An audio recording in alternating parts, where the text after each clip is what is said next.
Chapter 290. Chu Jingshaw, these guys. Xie Bian continuously shook his head as he looked at the messages on his phone. At that moment, a voluptuous beauty hurried over from the room. Master. Xie Bian looked up and smiled towards the woman. What is it? Aren't you preparing for the birthday feast? Master, please punish me. The beauty lowered her head. Xie Bian raised his eyebrows in confusion. Why do you suddenly want me to punish you? Today is my birthday. No matter what mistakes you made, I won't blame you. The beauty bit her lips, then looked up and replied in a testing manner. Master, are you serious? I, Xie Bian, am a man of my words. Of course I'm serious. Xie Bian raised his eyebrows. Say it. What trouble did you get into? The bone ring. What about the bone ring? When you were sending red packets just now, I think I mixed the bone ring in. I think you sent the bone ring out. The beauty's voice became softer and softer, while Xie Bian, who sat on the rattan chair, opened his eyes wider and wider.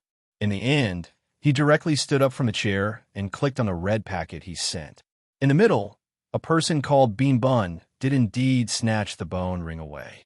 The beauty lowered her head and did not dare to speak. Xie Bian looked up at her and sighed. You're so careless. All right, I won't blame you. Go and busy yourself with the birthday feast. I'll deal with the bone ring myself. Okay. After the beauty left, Xie Bian frowned for a long time without saying anything. After a long time, he squinted his eyes and sent a friend request to Yi Zichen.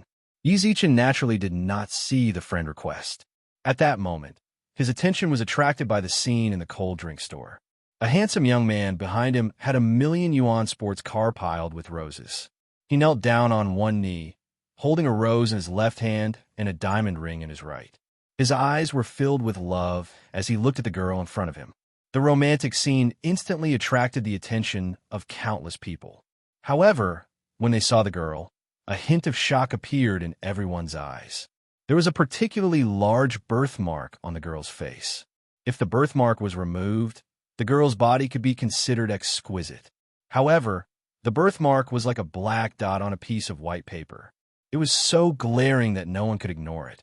The onlookers who didn't know the truth didn't know why a boy with such conditions would fall in love with such a girl. Li Jiai, marry me. The man's eyes were filled with gentleness and affection. His voice was so melodious that it was unbearable, causing the surrounding girls to scream repeatedly. But the girl who was proposed to, Chu Jingshaw, stop bothering me. If you continue to pester me like this, I'll call the police.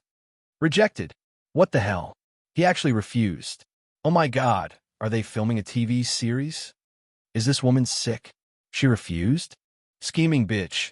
Retreat in order to advance. For a moment, the younger girls all stood on the man's side.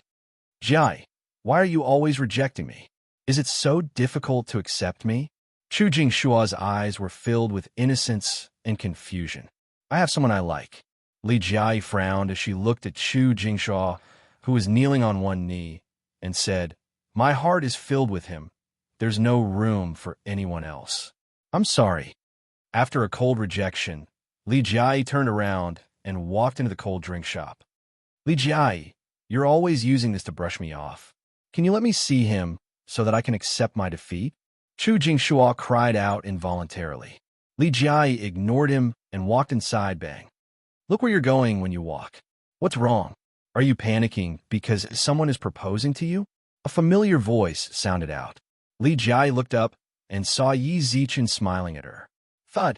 Her delicate face blushed as she bit her lips and explained in a panic. I'm not familiar with him. Why are you in such a panic? Yi Zichen raised his hand and caressed her head in order to calm her down. But this intimate action fell into Chu Jingshua's eyes. He was burning with jealousy. Who are you? Chu Jingshua quickly walked 2 steps forward. The moment Yi Zichen looked up, he heard Li Jiai speak up first. Didn't you always want to see that person? He's the one. Me? Yi Zichen was confused. Yi Zichen felt a pain on his waist. When he turned around, he saw Li Jiai's terrifying gaze. Yi Zichen sighed in his heart. Why does she have to be a shield everywhere? I'm her boyfriend. Yi Zichen quickly corrected himself. Wow, The onlookers expressed that there's going to be a show to watch. When a boyfriend meets a suitor, there might be a fight. Plenty of people had already taken out their phones to film it, since they couldn't miss a single second of it. The surrounding girls also exclaimed in their hearts, "Why is this ugly girl so lucky to always have such a handsome older brother by her side?" Boyfriend. It was possible to see just how angry Chu Jingshua was from his eyes. However, he quickly recovered his calm expression and nodded with a smile. "Then I wish you guys happiness. Sorry for disturbing you." Yi Zichen turned around and left with a wry smile. The moment he turned around, who knew how many girls' hearts were shattered? Chu Jingshua sat in a sports car filled with roses. The moment he got in, his entire face turned extremely sinister. This bitch. Even Yi Zichen did not expect Chu Jingshua to turn around and leave. He thought that he was going to make a move. He even activated Unbreakable Body just now. Yi Zichen watched as the sports car sped away, then shrugged with a smile. "Don't worry. It's done. I'll treat you to a cold drink." Li Jiai smiled. Only when Li Jiai changed into her work clothes and sat opposite him did Yi Zichen suddenly remember that this was where she worked. "Actually, I feel like that guy isn't bad. Why did you reject him?" Yes, you said that you have someone in your heart. Can you tell your old classmate which lucky guy was actually chosen by our fairyly?" Yi Zichen's eyes flashed with the flames of gossip. Li Jiai laughed softly, then stared straight at him. She didn't say anything, but it was more lethal than words. Ahem. Yi Zichen quickly coughed to hide his awkwardness. At that moment, the boss's call helped him out. "Jiai, come and help." "Coming." Hearing that, Li Jiai looked up, then smiled towards Yi Zichen. "I'm going to work. Come and see more often." Yi Zichen was a bit absent-minded as he looked at the departing figure. It was as if he had seen a similar scene in his memories, but he just couldn't recall it. After returning to the mansion, Yi Zichen took out his phone out of habit. "Xie has sent you a friend request. Verification message. Bro, I have something important to discuss." Chapter 291. Dragon God Ring. Yi Zichen thought about it for a long time as he held his phone, but he was unable to figure out what exactly Xie wanted to talk about. However, since he had already said so, it wouldn't be good if he didn't agree. If he were to lose his temper and mention him in the group chat, he would be crippled if the kings of hell saw it. Yi Zichen hesitated for a moment, then accepted the friend request. Of course, the first thing to look at was the intimacy level. 100 friendly. Yi Zichen instantly stopped worrying when he saw the green intimacy level. Little brother. Xie was very friendly. Yi Zichen licked his lips and replied, "Marshal Xie, I saw the verification message just now. You have something to discuss with me?" Xie, who was sitting on a rattan chair, saw the reply and smirked. It seemed like he was also an impatient person. However, it was good to be impatient, which suited his temperament. He disliked people who did not do things quickly. "If that's what you want to say, then I'll just say it. While I was giving out red packets just now, did little brother snatch a bone ring?" Bone ring. Yi Zichen subconsciously looked at the ring on his left hand. Xie was looking for him to talk about this. Could it be that the ring was some sort of treasure? However, even if it was a treasure, it was useless in his hands. If he didn't know how to use it, then he was trash. This kid did indeed snatch this ring. "And that's right. Can you return this ring to me?" "Of course, I won't mistreat you. Just tell me what you want. As long as I have it, I'll send it to you." So generous. Yi Zichen was going to return it for free, since the ring really had no use for him. Rather than keeping it in his hands and taking up space, it was better to return it to Xie to earn some intimacy points. But since Xie had already spoken, if he didn't rip him off, he would be letting himself down. Yi Zichen smiled naughtily. He had already imagined the scene of Xie bleeding. But F*CK.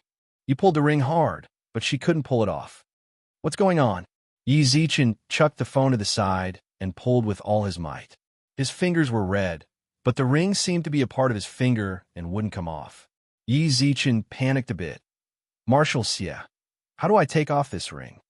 Xie, who was sitting on the rattan chair, froze when he saw the message. Then, he replied with a voice message in shock. "You put it on?" Yi Zichen's heart raced when he heard Xie slightly surprised confused, and shocked voice. Can't you wear it? Xiaobian's heart was filled with shock. He had picked up this ring for many years, and he could feel that there was a huge amount of energy within it. However, over the past 1,000 years, he had tried countless methods to extract the energy from the ring. However, he had not been able to even put the ring on his finger. The little brother who snatched the ring actually put it on. It's not that you can't wear it. I've had this ring for more than 1,000 years, and I've tried it on countless people, but no one has been able to wear it. I didn't expect that little brother would be able to wear it. It seems that you are fated with this ring. I will give this ring to little brother. Xiaobian was rather generous, but Yi Zichen truly wanted to cry. Why do you put on a ring that no one else could wear? Even if it's a main character halo, it can't be like this, right? What's more, why can't I take it off after wearing it? Marshal Xia. Then do you know how to take this ring off? Right now, this ring is on my finger, and I can't take it off at all. Little brother, do you think that I would know? Xiaobian was speechless. I've never worn it before, and you're asking me how to take it off? Yi Zichen silently cursed himself for being an idiot when he saw Xiaobian's reply. He was truly trying anything in a desperate situation. Now that there was a ring on his finger and he couldn't take it off, who wouldn't be afraid of putting it on him? Little brother, are you coming to Big Bro's birthday banquet later? Let me see what the ring looks like on it. Xiaobian was filled with curiosity towards the ring. The ring that he couldn't figure out for 1,000 years was actually worn by someone today, so he naturally wanted to take a look. This brat isn't in the underworld recently. He's on a business trip. What a shame. Then let's talk about it when you come back. I'm telling you, you have to come and find me at the general's estate after you come back. No problem. Then that's it. Big Bro's birthday banquet is about to begin. Bye. Yi Zichen chucked his phone to the side, then looked down at the ring on his finger worriedly. I can't take it off. Boss. At that moment, Lil White, who had woken up, ran overexcitedly. Just as he was about to leap into Yi Zichen's arms, he suddenly stopped. Such powerful soul energy, Lil White muttered with a glare. Little White muttered with its eyes wide open. Then it curled its lips and leisurely jumped onto the sofa. Boss, where did you get this ring from? Don't mention it. I'm about to be tortured to death by this ring. Yi Zichen collapsed onto the sofa in exhaustion. You can't take it off, right? Lil White suddenly said. How did you know? Yi Zichen sat up and grabbed Lil White's legs with both hands, then looked into his eyes. Do you know something? Boss, put me down first. Lil White, who was in the air, kicked frantically. Yi Zichen squinted his eyes and put him down onto the sofa. At the same time, he also looked up proudly. My inherited memories have something to do with this ring slap. Yi Zichen slapped Lil White's head. Get to the point. Lil White twitched his mouth in a troubled manner. When he was acting cocky in front of his lackeys, they didn't even dare to fart. However, acting cocky was harder than reaching the heavens for Yi Zichen. All he got was a mountain of 5 fingers. I should stop acting cocky in front of boss. Lil White thought silently. This ring's original name should be the Dragon God Ring. This ring was refined from the ashes of the Dragon God skeleton during the era of the primordial 5 emperors. There is a complete dragon soul and dragon soul within it. I felt it just now as well. There is. Lil White shook his head.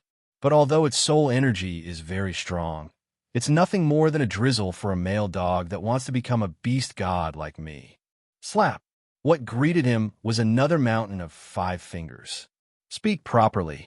Lil White, who was slapped, paused. I clearly told myself not to act cocky in front of boss. Why couldn't I hold it in just now? From the looks of it, acting cocky was already ingrained into his bones, and no one could stop him. Lil White calmed down his heart that wanted to act cocky, then let out a sigh. Boss, the fact that you are wearing this ring means that the dragon god's soul has acknowledged you. The reason why you can't take it off right now is because the ring itself is acknowledging you as its master. It will be able to take it off after a while. That's simple? Yi Zichen glanced at Lil White. That's simple. Lil White nodded. Dong. Yi Zichen slapped Lil White's head. Chapter 292. You're fired. In the blink of an eye, 3 days had passed. 72 hours had passed, but the ring on his finger still showed no signs of falling off. Yi Zichen had asked Lil White how long it would take for the ring to recognize him as its master. To this, Little White's answer was, "I don't know." Fortunately, people of Yi Zichen's age wore all sorts of strange things, so the skull ring on his finger didn't attract anyone's attention. Even if they saw it, they would at most take a glance and leave. It was worth mentioning that Yang Yusher became the spokesperson of Maintaining Beauty Corporation. At that moment, the internet and television were filled with advertisements for beauty maintenance. In a short period of time, Nourishing Beauty appeared in the northern part of Huaxia with an unstoppable momentum. He drove to the headquarters of Maintaining Beauty. The headquarters of Maintaining Beauty was the tallest office building in Ice City.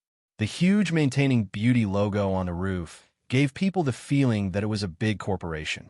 It was hard to imagine that all of this had taken place in less than a month. "Sir, may I ask?" At the same time, she stopped Yi Zichen, who was about to get into the elevator. It wasn't that she was being rude, it was just that the flowers in Yi Zichen's hands were too eye-catching. "Sir, are you going to confess to one of our colleagues? I personally encourage you to do this. Girls like romance, but our company has a rule. During working hours, non-employees and clients are not allowed to go up." The girl's words were very tactful, causing Yi Zichen to nod silently. "Your company has this sort of rule?" Yi Zichen nodded in understanding. "This is also because the company's leaders don't want us to be distracted. Our company doesn't allow overtime. Work is work, rest is rest. I think this system is very good, but it's been hard on you." The girl replied with a smile, "Why don't you tell me who the flowers are for, and I'll send them to you?" "Xiao Yumei." Yi Zichen smiled. "Xiao Yumei." The girl frowned. "What a familiar name. Xiao Yumei is our boss, Boss Xiao. It's clearly written in the company's corporate culture. Didn't you participate in the training?" A man in a suit walked out from behind the girl. Yi Zichen glanced at his badge. Maintaining Beauty International, Head of Administration Department. Tan Zhengwen. "President Tan." The girl's face immediately revealed a timid expression. "President Tan?" Yi Zichen raised his eyebrows, then looked at Tan Zhengwen playfully. "He's just a supervisor. He hasn't even reached the level of manager, and he's already called boss. Do you have any objections?" Tan Zhengwen glanced at Yi Zichen disdainfully. "Recently, there have been people coming to send flowers to President Xiao, but they are either running companies or senior executives of large companies. This is the first time I've seen such a low-end arrangement." "Are you talking about me?" Yi Zichen pointed at himself. "You want to complain about me? Sorry, I won't give you the chance. As for who I'm talking about, think about it yourself." Tan Zhengwen smiled disdainfully and said, "If you really want to woo Mr. Xiao, at least get yourself a set of good clothes. If you can't afford the real thing, you can at least buy a fake one. I smell the sour stench of money on you." Yi Zichen pursed his lips and smiled. "Maintaining Beauty International doesn't need a snob like you. Sorry, you're fired from now on. Go to the finance department to get 3 months' salary. Just say that Yi Zichen told you to. Are you joking with me?" Tan Zhengwen acted as if he had heard the funniest joke in the world. "You're firing me?" The girl, who stood on the side and wanted to persuade him, was stunned when she heard Yi Zichen's name. She remembered that when she first came to the company, she was curious as to why Director Xiao didn't sit in the chairman's office and why that office was empty. One time, when her colleagues gossiped about it, they had seen it at the door. The sign on the table in the office said, "Chairman Yi Zichen." What's more, the legal person of this company was also Yi Zichen. "Tan Zhengwen, you're fired." Just as Tan Zhengwen laughed mockingly, Li Shuang, who was in a professional suit, walked over in high heels. Tan Zhengwen, who was laughing, suddenly stopped. "Secretary Li, what did you say?" Everyone in the company knew of Li Shuang's identity. She was Xiao Yumei's #1 confidant. It could be said that she was above everyone else in the company. If she said to fire someone, then she would fire that person. Xiao Yumei definitely wouldn't ask about it. "You're fired. Go to the finance department to get your salary." Li Shuang smiled faintly. "What right do you have to fire me?" Tan Zhengwen roared.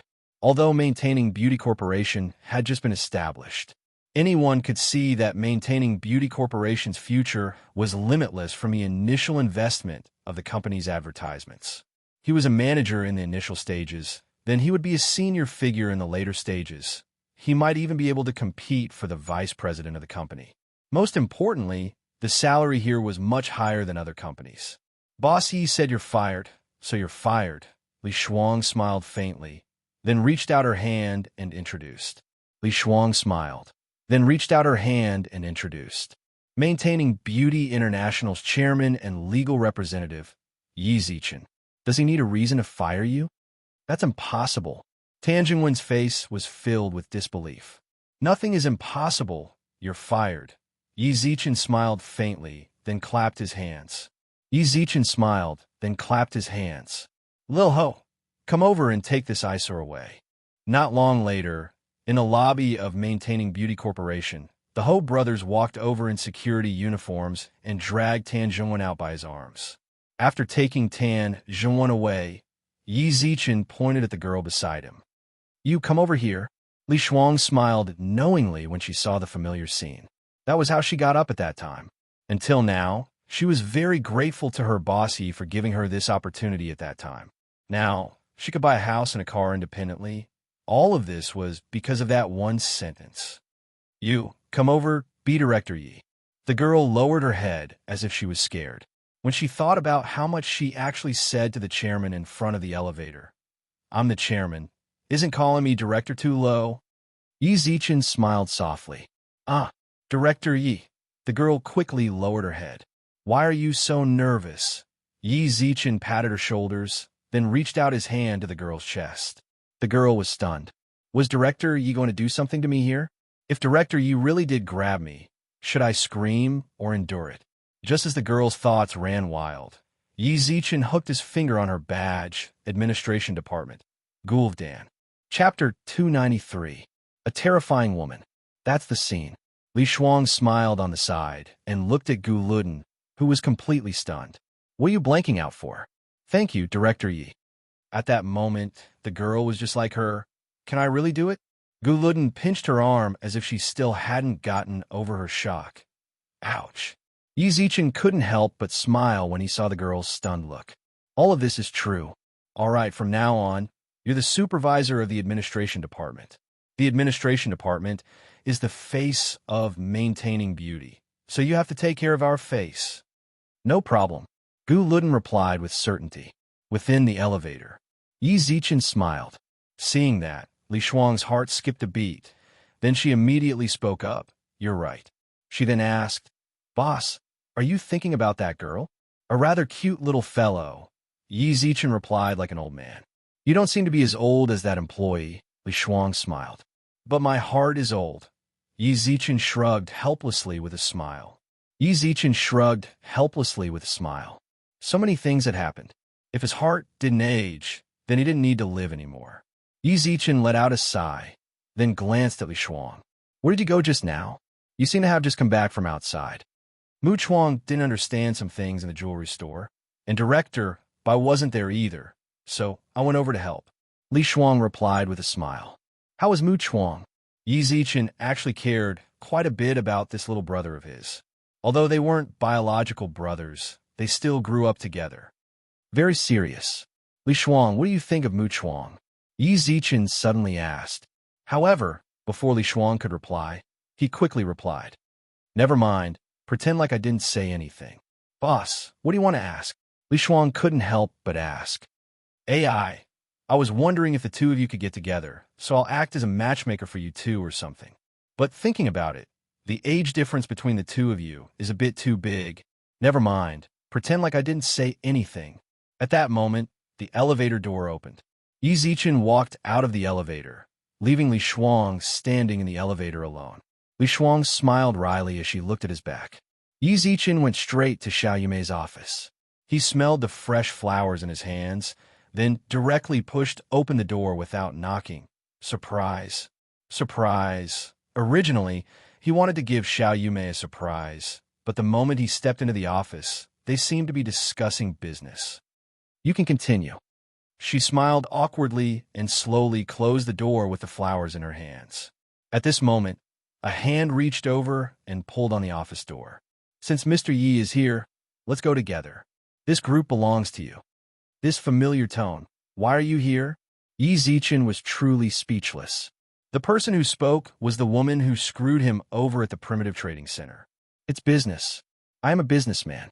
As long as there is profit to be made, I will participate, the veiled woman said with a smile.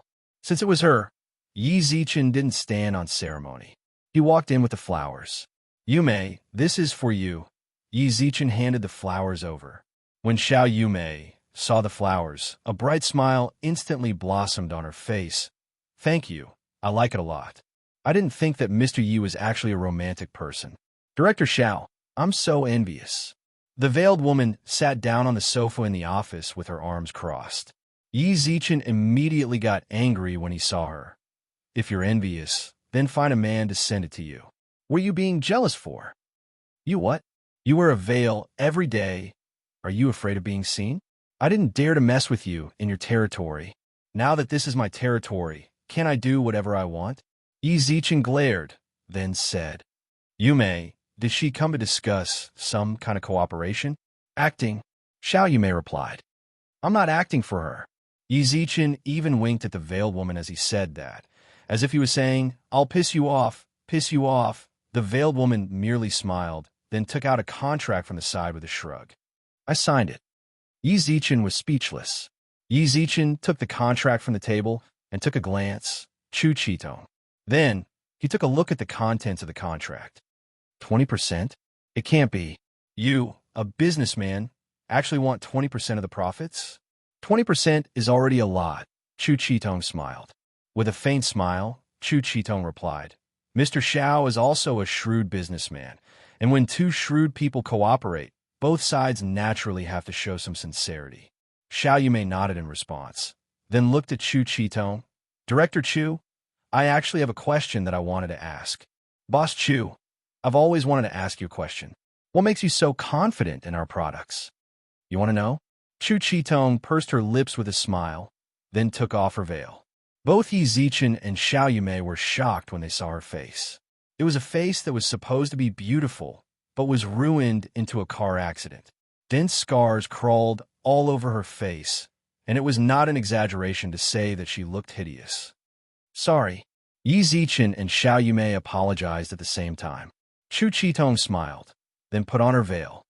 There's nothing to apologize for. Actually, I should be thanking you guys. Your product has filled me with hope for the future. You might not be able to imagine it, but 3 days ago, the scars on my face were much more serious than they are now. Chu Qitong smiled faintly. While Yi Zichen and Yi Zichen were stunned, it was even more serious than before. What did it have to be like before? All of a sudden, Yi Zichen actually felt a bit sorry for the girl. Just what did she go through to ruin her face like that? I don't need your sympathy. Chu Qitong's voice suddenly turned cold as she said, I didn't rely on other people's sympathy to get to where I am today. Can this woman read minds? Yi Zichen frowned. I can't read minds. Chu Qitong spoke again. I'm just a businesswoman. Observing people's expressions is the most basic survival skill. There's no need to be speechless, Mr. Yi. Chu Qitong raised her brows and smiled. Compared to whether or not I can read minds, I'm more curious about Mr. Yi. I brought back all the stones you've chosen for me. Apart from the 2 useless stones you purposely hid, all the other stones are green. Yi Zichen was shocked. This woman is truly terrifying. How did she know that I purposely put down 2 useless stones? Chapter 294. Not the same person, this woman. This woman. Yi Zichen forced a smile on his face. All he could do right now was to empty his heart and ignore everything she said. God knows if this woman would be able to guess anything from his expression. His secrets could not be known by outsiders. Even if it was someone close to him, he would only reveal it after confirming the situation. Mr. Yi is very nervous, Chu Qitong smiled. Actually, I was just saying casually. You don't have to take it to heart. With that, she nodded towards Xiao Yume and Yi Zichen. It's getting late, so I'll be leaving first. Director Xiao, I wish us a happy cooperation in advance. A happy cooperation. Xiao Yume pursed her lips with a smile.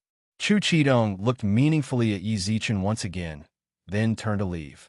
The moment she left the office, her lips curled up under her veil. He can see through things, but he can't. Just what was he thinking just now? This man is amazing. Phew. The moment the office door closed, Yi Zichen let out a long sigh. In just a few short minutes, he had maintained a highly tense state of mind. Xiao Yumei leaned limply on the sofa with a smile. A very amazing person. I know that too. Yi Zichen smiled. I know that too. Yi Zichen shrugged helplessly.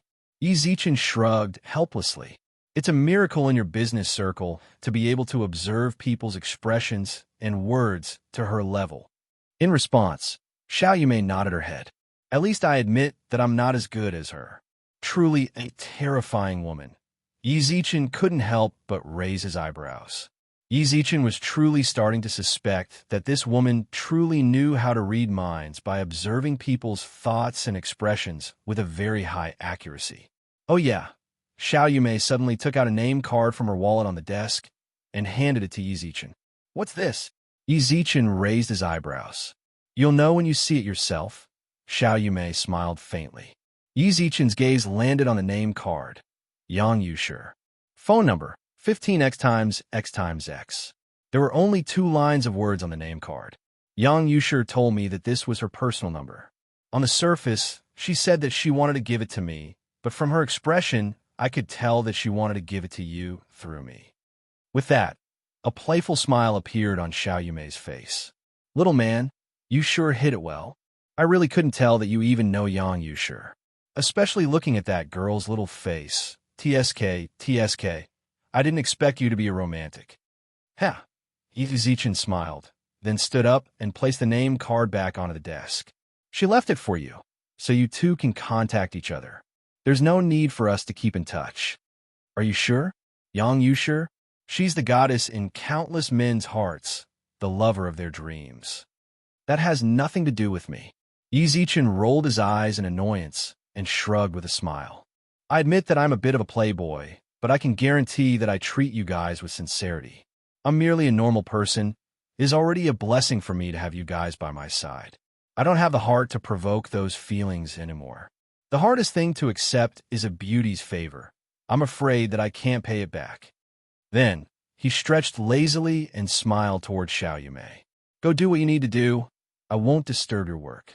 Yi Zichen left the maintaining beauty building with a smile on his face and did not take the matter with Yang Yushi to heart. Just as he was about to drive away, he suddenly felt like someone was following him. He turned around and saw Yu, who was wearing a black windbreaker, staring at him with a solemn expression. Are you done or not? Yi Zichen was truly a bit angry when he saw him. Does this brat really think that I don't have any temper? Did he come over to kill me time and time again? Did I smile too much before? You already clearly understood that you aren't my match the last time we fought, right? Not giving up? Do you really think that I can't kill you? Yu was completely confused. After a long time, he raised his hand and scratched his head. Didn't I say that I won't kill you? What are you talking about? This time, I have something to discuss with you. A cold smile surfaced on Yi Zichen's face. Your knife was almost at my neck yesterday, and you're telling me that you won't kill me? Impossible. I accompanied Lingling to buy clothes yesterday. He shook his head like a rattle drum. The two of them looked at each other in confusion. Yi Zichen tilted his head and looked at Yu's face, which did not seem to be fake. That was impossible. Yesterday, it was indeed you who came to kill him. I understand. At this moment, Yu, who was standing 10 meters away, suddenly said, maybe Huda hired him. What the hell? Yi Zichen raised his eyebrows. I'm here to tell you that Huda has returned to Bingxiang from the imperial capital. The reason I came back is to deal with you and the woman in the jewelry store that day. Yu narrowed his eyes and frowned. No wonder he had a strange expression when he came to find me yesterday. It's very possible that he found out about our relationship through some sort of channel. Although you didn't seem to be fake, Yi Zichen wasn't as skilled as Chu Qitong to be able to tell if the other person was lying or not. Yi Zichen had always believed in what he saw with his own eyes. What he saw that day was you trying to kill him. Even if you said that now, he still couldn't believe it. More importantly, the god of fortune was behind the Huda family. At that moment, he was already tired of running around for his family's business, so he shouldn't have been transferred back to Bingxiang to deal with him and Xiao Yumei. From what Yi Zichen knew, Yu's words were full of loopholes for safety's sake. he chose to remain skeptical. I still can't believe what you said. If you want me to believe you, then turn around and leave right now. We'll pretend like we never met. Yi Zichen pointed. You nodded. I can understand what you're thinking right now. I can understand what you're thinking right now. If it's really that person, he can indeed imitate me to the extreme. Then, he directly turned around and left the parking lot. Before he left, he replied with a smile, you, am a man of my word. I won't kill you, so I won't kill you. It doesn't matter if you believe it or not. I have a clear conscience. You left without any hesitation. Seeing this, even Yi Zichen's heart wavered a bit. Could it be that the person who came to kill me yesterday really wasn't you? But why are the two of them so similar? Even their voices, tone, and weapons are the same. Yi Zichen continued to drive away from the parking lot with a skeptical attitude. Not long after he left, a shadow suddenly appeared on the wall of the parking lot. Chapter 295. The Wrath of the Lord in a high-class villa area in Ice City. The living room was filled with thick smoke. Huodo was wrapped in a bathrobe, and the expensive red wine on the coffee table had been smashed to pieces by him. Bright red wine spilled all over the ground like blood. Young master, our Hua family is no longer the same as it was in the past. This kick of yours will cost us 500,000. The old man in butler attire raised his eyebrows and ordered the servants to clean up. Huoda's eyes were red as he coldly glanced at the ground and snorted. Our Hua family hasn't fallen to the point where we have to feel the pinch for 500,000. Furthermore, I came to Bingchang to turn the tables. As long as I control her, I'll make those clans that want to kick me when I'm down kneel down and beg me. Young master is right. The old butler nodded with a smile. He has changed sides. How do you think we should deal with him? After a long time, Huoda calmed his restless heart and raised his eyebrows. Of course not. The old butler smiled slightly. Of course, but I can't let those who betray me have a good ending. Find a chance to get rid of you. It's best if you get rid of that girl called Lingling before that. Let him live a life worse than death. Huoda clenched his fists tightly, and his brows were filled with malevolence. All right. The old butler was still smiling and nodding. I'm relieved to leave it to you. Oh yeah. Did you investigate that grandson Yi Zichen's family? Huoda narrowed his eyes. If it was in the past, he wouldn't have bothered to play such tricks. But now, he was really forced into a corner. Now that the whole family had fallen, they needed a chance to fight back. Yi Zichen was clearly his biggest obstacle. He was willing to pay any price to get rid of this obstacle. Not yet. The old butler's expression changed. You haven't found it yet? Huoda frowned and said, Bingcheng is such a small place. I've asked you to look for it since we were in the capital, but you still haven't found it? No. The old butler nodded. Creak. Huoda clenched his fists tightly. If it were someone else, Huoda might have started cursing. However, the identity of the person in front of him was not as simple as a butler. Helpless, he could only swallow his anger. Deal with it as soon as possible. All right. The old butler smiled as he nodded his head. Young master, please stay here and rest. I'll be heading out. And, waving his hand impatiently, the old butler turned around and revealed a playful smile. Yi Zichen laid on the bed in the mansion and immediately contacted the god of fortune without doing anything. At this time, the god of fortune was playing landlord happily. When he heard the phone on the table buzzing, he put down the poker cards and clicked on the social media app. There were dozens of unread messages on the chat box with heavenly venerable nameless. God of fortune, god of fortune, god of fortune. There were dozens of messages calling his name. Boss, it's time. The people who were playing landlord with the god of fortune were a few of his employees. Recently, they had been losing miserably to Erlang Shun and the others, so he was thinking of using the unspoken rules to make his employees lose to him. However, these employees were not sensible at all and won 7,000 to 8,000 ingots and tens of thousands of cultivation experience from him. Wait a minute, I'm busy. The god of fortune rolled his eyes at the employee and humbled himself. Great deity, I'm here. His title when he became a god was the god of fortune, but the person talking to him was the real god of fortune. With Yu Lao, the #1 agent, selling mysterious food in the heavenly court, This lord definitely earned a lot of money. I gave you 200,000 cultivation experience last time to ban the capital's Hua family. How's it going? The god of fortune paused for a moment when he saw the message, then turned to the employee in front of him. How's it going with the capital's Hua family? It's all done. Recently, the Hua family shouldn't have any fortune. They're in a losing state, the employee replied softly. Hearing that, the god of fortune nodded, then told Yi Zichen what the employee said. Losing? That means they haven't collapsed yet? Heavenly Venerable, you might not understand the structure of financial groups in the modern realm. The Hua family could originally be described as a colossus in the modern realm, and their financial group was as rich as a country. Even if we, who are in charge of wealth, did something behind the scenes, it would still take time to destroy the Hua family. But don't worry, the Hua family is currently in a losing state. The god of fortune replied with a smile. Yi Zichen squinted his eyes, then directly sent him a voice message. I don't care about the colossus. I only care about the results. I'm not very satisfied with the results you gave me. Boom. The celestial palace that the god of fortune was in rumbled. Not long later, Yi Zichen's cold voice sounded out from all directions of the celestial palace. The god of fortune and his two employees stood up. Voice transmission through the air. What was more terrifying was that he, who possessed a high-level celestial resonance, was unable to detect the source of the voice. Gulp. Yi Zichen gulped. Sky Sovereign truly is Sky Sovereign. He isn't someone a little deity like me can compare to. Sky Sovereign, please calm down. The god of fortune replied frantically.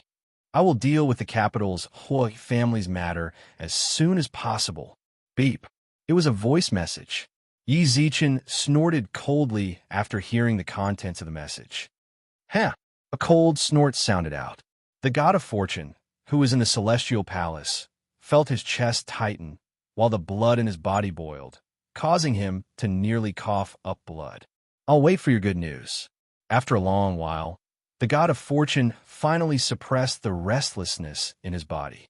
Then, he looked at the two employees who were still confused. Did you feel Sky Sovereign's rage just now? I did. The two employees nodded while trembling. Then hurry up and deal with it. The god of fortune slammed the table. 1 week. If I don't see any results within a week, then don't work under me anymore. The god of fortune let out a long sigh and sat down on the table after the two employees left frantically. The Sky Sovereign's rage from earlier echoed in his heart. Sky Sovereign Nameless had always been a mysterious existence in the heavenly court. Although everyone knew that the title of Sky Sovereign wasn't something that just anyone could have, there were still a few that scoffed at it. But today, the god of fortune personally felt Sky Sovereign's rage. As I thought, Sky Sovereign's strength is unfathomable. Yi Zichen angrily chucked his phone to the side. If it really is as the god of fortune said, and I need time to truly destroy the Hua family, then what Hua said back then was very likely true. But who is that person? Just as Yi Zichen was feeling confused, Lu Jing stretched lazily and came out of the dragon eye.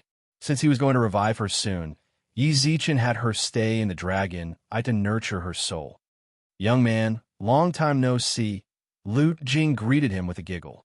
Lu Qing greeted him with a smile. During this period of time, she had been nourishing her soul in the dragon eye, which made her feel much better. It seemed that even her figure had developed. Girl, long time no see. Yi Zichen waved his hand with a smile. Lu Qing smiled and waved her hand. She glanced at the phone beside the bed and flew over. I haven't watched it for a few days. I have to hurry up and catch up. Yi Zichen wanted to retort a bit more, but the girl immediately chucked the phone back at him. Chapter 296. Faction established. Name: Tribulation. Someone's looking for me? Yi Zichen rubbed Lu Jing's head, then took his hand back and saw that Xiebian's grandson, CLA, was looking for him. Big bro, thank you so much. That was the only message on the screen, followed by a red packet. You received level 3 Ghost Messenger CLA's red packet. Heaven and Earth merits X 100,000. 100 Ghost Nightwalker, Sigil X3. It has been stored in the Yin box. Ding dong. Your level in the underworld has increased. Current level, level 5 Ghost Servant. Ding dong. Your intimacy level with CLA increased by 400. Current intimacy level, 600. Ding dong. Your intimacy level with CLA increased. Current intimacy level, respect. Ding dong. You received 10 admiration points from CLA. Ding dong. Struggle for the Three Realms mode is about to be activated. Activation condition. Admiration points in the Heavenly Court and Underworld reach 1,000. Reputation, 500. The series of system notifications nearly shocked Yi Zichen. Lu Jing, who was on the side, also opened her eyes wide for a long time. What are these? What's the struggle for the Three Realms? I'm not too sure. It should be a game update. Yi Zichen replied with a confused look. Yi Zichen ignored the bunch of system notifications and glanced at CLA's prefix, Level 3 Ghost Messenger. He was just a Level 1 Ghost Messenger a few days ago. From the looks of it, he got quite a bit of benefit from Xiebian's birthday banquet. Brat, you made a comeback? At that moment, CLA was dealing with the underworld employees who came to visit. During Xiebian's birthday banquet, his bag of jasmine tea shocked everyone, causing the birthday god, Xiebian, to continuously praise him. After the birthday banquet ended, Xiebian gave him a manor in the Ghost City. This mansion was the mansion that Xiebian had lived in when he was young. After giving this mansion away, some of the underworld's employees started to move closer to CLA's side. This was something that had never happened before. CLA shook his head with a smile as he looked at the ghosts that came to express their goodwill. At that moment, his phone rang. He quickly picked it up and smiled when he saw the message. I made a comeback. We made a comeback. This is all thanks to Big Brother. I, CLA, am absolutely not an ungrateful person. In the future, as long as Big Brother has any need of me, I, CLA, will definitely do my best to help. Haha, if you put it like that, then I really do have something to trouble you with. Yi Zichen replied with a smile. Go ahead, Big Brother. CLA's eyes were solemn. I might go to the underworld in a while. At that time, I'll be unfamiliar with the place, so please help me out. If he wanted to resurrect Lu Jing, he definitely had to make a trip to hell. Yi Zichen didn't know what was going on over there, so he had to be completely prepared. I can't say that I'll guide you, but I'll definitely help you. Just let me know when the time comes. CLA answered without hesitation. All right, that's settled then. We'll contact each other when the time comes. Yes. After chatting with CLA, Yi Zichen's phone was snatched away by Lu Qing. He had originally wanted to ponder over what the struggle for the Three Realms was all about, but since this girl wanted it, he would let her have it. Moreover, even if he studied it, he might not be able to understand it. The next day, at the tea house of Leisure House, Yi Zichen appeared in the tea house in casual clothes. The moment he entered, a woman around 30 years old sat at the service counter. Sir, where are you? I'm looking for Wei Chun, Yi Zichen said plainly. The woman at the service counter was momentarily stunned, then smiled. Third floor. The tea house was redecorated. The entire tea house was previously a place to drink tea. After some changes, the first and second floor were still operating as normal tea houses, while the third floor became a place for their group to gather. There was a sign placed at the stairway between the second and third floor. Non-staff members are prohibited from entering. Yi Zichen shook his head with a smile, then walked up. At that moment, Wei Chun was playing poker. When he saw Yi Zichen arrive, he quickly chucked the poker cards away. Boss Yi. The other lackeys did not recognize Yi Zichen, so they all stood to the side. Yi Zichen nodded with a smile, then glanced at the decorations on the third floor. Not bad. That was the effect he wanted. The tea house would still operate as normal if the major was hidden in the city. That way, it would not attract any suspicion. Hey, it's fine as long as Bossy likes it. Wei Chun smiled on the side. Wei Chun chuckled at the side, then immediately raised his eyebrows at the subordinates behind him. This is our leader from now on. Call him Boss Yi from now on. Boss Yi. The lackeys all called out in unison. Oh yeah, Boss Yi, give our group a name. Wei Chun said. Yi Zichen squinted his eyes. The reason he established this group was to block the calamities that would come one after another. Let's call it Calamity. Calamity. Z's good name. Actually, Wei Chen could not tell what was good about it, but bootlicking was necessary.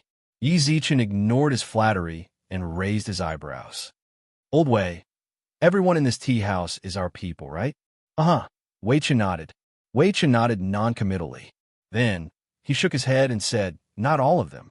The lady at the reception desk is not one of us. She isn't? Yi Zichen was stunned. He thought back to the woman's meaningful smile when he mentioned Wei Chun. He thought that she was the same. That lady was the former business manager of this tea house. I originally wanted to replace her, but she was rather pitiful. She said that she couldn't lose her job or something, so I let her stay. Wei Chen licked his lips and replied, Nonsense. Nonsense. How can an outsider stay here? What she finds out? Yi Zichen frowned, then revealed a playful smile. You couldn't have fallen for that lady, right? Would Wei Ting agree? Wei Chen instantly blushed. Boss Yi, you really know how to joke. This isn't a joke. She's an outsider, so she will affect us in the end. Can you guarantee that she won't notice anything? Yi Zichen's eyes were filled with solemnity. I'll find a chance to tell that lady. Wei Chen sighed, then changed the topic. Let me tell you about the strength of our members. As soon as he finished speaking, he reached out his hand and called over a skinny man with an airplane head. This is my former assistant. He has the strength of a mid-stage false earth immortal. He's called De Hua. Boss He. De Hua nodded with a smile. This wave, Wei Chun pointed at about 15 people and said, spirit bodies. Then, he pointed at the 20 or so people standing behind him. False spiritual bodies. Yi Zichen nodded. Although these people weren't particularly strong, they were a great help to the current Yi Zichen. Where's the intel team? The intel team isn't here. Wei Chun smiled. If the intel team continues to sit here, then how the hell are we supposed to talk about intel? Don't you think so? Not bad. Yi Zichen nodded in satisfaction, then smiled. Then I'll give you guys your first mission. Help me investigate the movements of a man called Huoda. If he's in Bingsheng, then send some of your people to protect the people around me. No problem. Yi Zichen left the third floor after giving them some simple instructions. Chapter 297. Terrifying Connections, Mr. Yi. Yi Zichen was stunned when the woman suddenly called out to him. What is it? Did you find me for something? Yi Zichen stopped. The woman seemed to want to say something, but in the end, she shook her head with a smile. Nothing. Please be careful on the road. Yi Zichen looked at the woman in confusion, but the woman maintained a faint smile. Yi Zichen rubbed his nose and left the tea house. He didn't take what just happened to heart, and directly headed towards Xiao Yumei's beauty headquarters. I hope you care about what I said. Seriously, even when I'm old, my heart has gotten better. The woman shook her head with a sigh a few minutes after Yi Zichen left. At the Maintaining Beauty building, Yi Zichen and Xiao Yumei had agreed to have dinner together at night. When Xiao Yumei drove over to pick her up, she saw that Xiao Yumei was rushing out. Yumei. Yi Zichen waved towards her with a smile. Xiao Yumei was momentarily stunned, then remembered that they were going to have dinner together. Zichen, sorry. I have some urgent matters to deal with, so I can't have dinner with you tonight. Xiao Yumei's face was full of apology. Then she raised her brows. Then she raised her eyebrows. Oh yeah, you drove here, right? Give me the car keys. Li Shuang took my car away. Here. Yi Zichen's face was filled with helplessness as he handed the car keys over. Xiao Yumei tiptoed and pecked him on the cheek with a smile. Don't be angry. I'll make it up to you properly next time. Her flirtatious smile instantly ignited the fire in Yi Zichen's heart. Yi Zichen silently called her a vixen in his heart, then sighed helplessly. All right, I understand. Hurry up and get busy, my god of fortune. Yi Zichen pursed his lips and sighed as he watched Xiao Yumei leave. He had already experienced what it was like to have a female companion who was a strong woman. Yi Zichen stretched lazily, and just as he was thinking about what he should do, a silver sports car stopped in front of him. Su Yiyun, who was wearing sunglasses, whistled towards Yi Zichen. Yi Zi, what are you strolling around for? Come, walk around with big bro. Yi Zichen rolled his eyes in annoyance and raised his eyebrows when he felt the strong aura of a rich second generation. What? Why are you asking so many questions? Just get in the car. Su Yun glanced towards the front passenger seat. Yi Zichen thought about it. Since I don't have anything to do right now, there's no harm in going with him. Where did you bring me to? Yi Zichen couldn't help but click his tongue when he saw all the luxury cars in the parking lot. Su Yun smiled faintly and put his arm around his shoulder. What are you panicking for? Follow me and I'll sell you out. What's more, it's too easy for you to participate in this kind of event with your current net worth. It's just that the medical company pushed out Xiao Yumei, so no one knows who you are. When they arrived at the hall of the clubhouse, Su Yun handed a card to a nearby attendant, then walked in with Yi Zichen. Mister. The waiter quickly ran out and blocked the way with a chuckle. Sir, please show me your membership card. Friend, you're here to cause me trouble on purpose, aren't you? Su Yun raised his eyebrows. Was my card not enough? Mr. Su, you did show your membership card, but this gentleman hasn't. The waiter smiled modestly. Are you new here or not? You don't know me? Su Yun pointed at his own nose. Can I, Su Yun, bring someone in with my name? Yo, young Master Su, why are you so angry? Right at this moment, a teasing laughter sounded out. Han Chi's hand was still wrapped in gauze. It looked like her broken finger had not recovered yet. Beside him were a few people who seemed to be from rich families, and they were walking towards them. Han Chi? Su Yun had a look of disdain on his face. If Hanyu was here, he might have looked up to him. He wasn't high enough. Su Yun ignored Han Chi's sarcasm and narrowed his eyes at the waiter. Are you sure you want to stop me? The attendant had a troubled look on his face, and Han Chi also added fuel to the fire. This is not a place that anyone can come to. You guys better watch carefully. Don't be afraid of power. Han Chi, I regret not dislocating your mouth.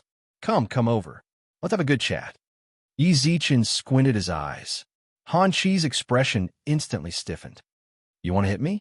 I'm telling you, this isn't a place that any random person can come in. People who can't even take out a membership. Han Chi pretended to be tough. Han Chi pretended to be unyielding, but he maintained a certain distance from Yi Zichen as he spoke. Han Chi, if you don't want to get beaten up, then shut your mouth. Su Yun raised his eyebrows, then turned towards the waiter. Su Yun arched an eyebrow, then turned to the attendant and said, I understand the rules, but didn't they say that if the person who brings a general is of a high enough level, he or she will automatically become a member? Yes. The waiter nodded. Then he's someone I brought. Is his level not high enough? Su Yun questioned. You alone are unable to prove it. The waiter replied in a neither servile nor overbearing manner. Ha! Young Master Su got defeated. Z's. Han Chi laughed maniacally on the side, then mocked. I'm telling you, isn't the brat beside young Master Su? Isn't that big brother Yi? At that moment, a confused voice sounded out from not far away. Not long later, Xiao Hai and Huang Ming walked over side by side. Lil Yi. Xiao Hai raised his eyebrows with a smile. Why didn't he go to High GEs for so long? I missed you. Then, Lin Hanbin also hurried over when he heard the commotion and bowed towards Yi Zichen with a smile. Mr. Yi, young Master Yi is actually here as well. Dongfang Winnie also raised his eyebrows and walked over with a warm tone. Why is it so busy here? At that moment, Zhu Siliang also walked over with a smile. When he saw Yi Zichen, who was standing at the entrance, he raised his eyebrows with a smile. When did Brother Yi come? Why are you standing here? In a mere 10 minutes, several big shots had already gathered at the entrance. The waiter was shocked, while Han Chi's expression turned even more terrible. Just now, he said that Yi Zichen was a brat. Great, the people who knew him were all peak existences in the circle. It's fortunate that you guys came. Su Yun snorted playfully before Yi Zichen could say anything. I brought Yi Zi over to play, but I was stopped by this friend. He even said that my identity can't prove that Yi Zi can become a member here. But this friend is doing things according to the rules, but this grandson. Su Yun pursed his lips at Han Chi. Chapter 298. Auction House. The moment Su Yun said that, Han Chi felt that something was wrong with the atmosphere. Find a chance to slip away. Xiao Hai raised his eyebrows and said softly, This clubhouse seems to have a rule that as long as 5 advanced members apply at the same time, then one of the lower-level members can be kicked out of the clubhouse, right? There's such a rule, said the attendant who stopped Yi Zichen and company at the beginning. That's perfect. Xiao Hai raised his eyebrows and smiled. We just happen to have 5 advanced members on our side. I suggest that kid, what's his name? Han Chi, Su Yun said. Yes, it's this brat. There's no problem with jointly reporting him and kicking him out of the clubhouse, right? Xiao Hai looked at the people beside him with a smile. No problem. Lin Hanbin smiled. I naturally won't keep him if he dares to talk about young Master Yi. Dongfang Winnie smiled. I'm in favor of this grandson getting kicked out. Su Yun raised his hand. Out of the 5 advanced members, only Zhu Siliang didn't say anything. When he saw everyone's gazes, it's already like this. Do I have any reason to refuse? Han Chi, who ran away from the scene of the incident, let out a long sigh of relief. At the same time, he silently praised himself for being smart. If he continued to stay there, who knows what kind of trouble would have caused. This is so strange. How does this brat know so many important people? Just as Han Chi was thinking about it, 2 security guards wearing white gloves walked in front of him. Mr. Han, your membership has been revoked. Please leave. Bullshit. How could Laozi's membership be revoked? Han Chi glared and cursed. Laozi is Mayor Han's son. You dare to revoke Laozi's membership? I'm sorry. Your membership card is an intermediate member.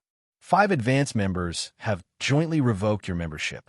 According to the rules and regulations of this clubhouse, you are no longer a member. Please leave. The security guards made a please gesture. Han Chi still wanted to act shamelessly, causing the 2 security guards to frown. Sorry. The 2 of them grab Han Chi's arms and directly drag him out of the clubhouse. In the process of dragging them out, he kept shouting that he was the mayor's son and that he would not let them off. I wonder how Han Jingwo would feel if he knew that his second son was so good at attracting so many enemies. Looking at Han Chi being dragged out, Xiao Hai could not help but shake his head and chuckle. Fortunately, his eldest son is smarter, but that's all there is to it. Dongfang Winnie also curled his lips at the side. Right now, Xiao Hai and his group were obviously the upper class of this club. Many people in the club would look at them intentionally or unintentionally, but they did not dare to walk over rashly. The division of social class in the business world was very clear. If you didn't reach that level and try to get close to others, you would be asking for humiliation. However, he was mostly curious about Yi Zichen.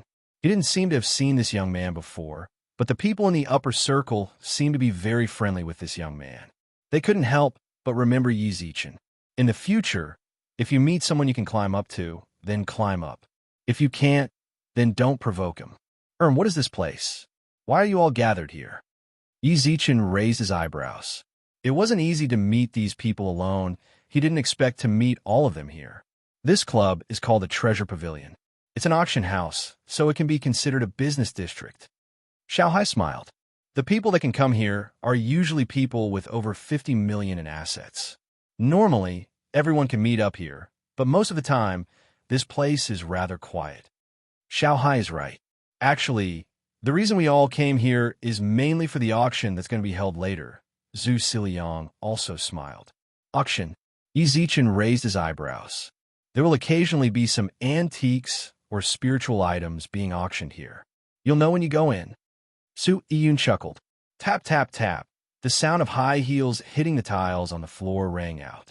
Not long later, a woman in a red qipao made a gesture. It's time. It's time. Bosses, please go upstairs. When Yi Zichen stepped onto the second floor, he finally confirmed that this was truly an auction house. The auction stage, the bidding machine. Ignoring the fact that he couldn't tell from the outside, he didn't even feel that this was an auction house when he entered the first floor. Stop blanking out here. Let's go upstairs. Su Yun patted his shoulders. Only then did Yi Zichen notice that there was a private room upstairs.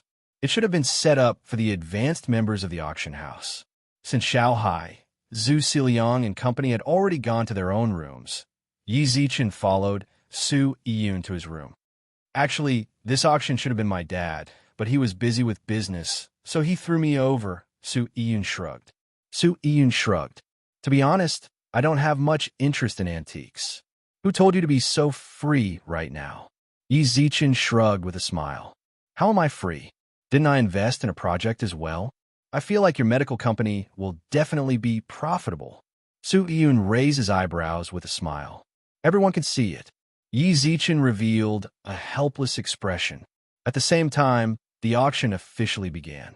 It was as Xiaohai had said, most of the items being auctioned were famous paintings and antiques. After using the fiery eyes of truth, Yi Zichen confirmed that all of the items being auctioned were authentic.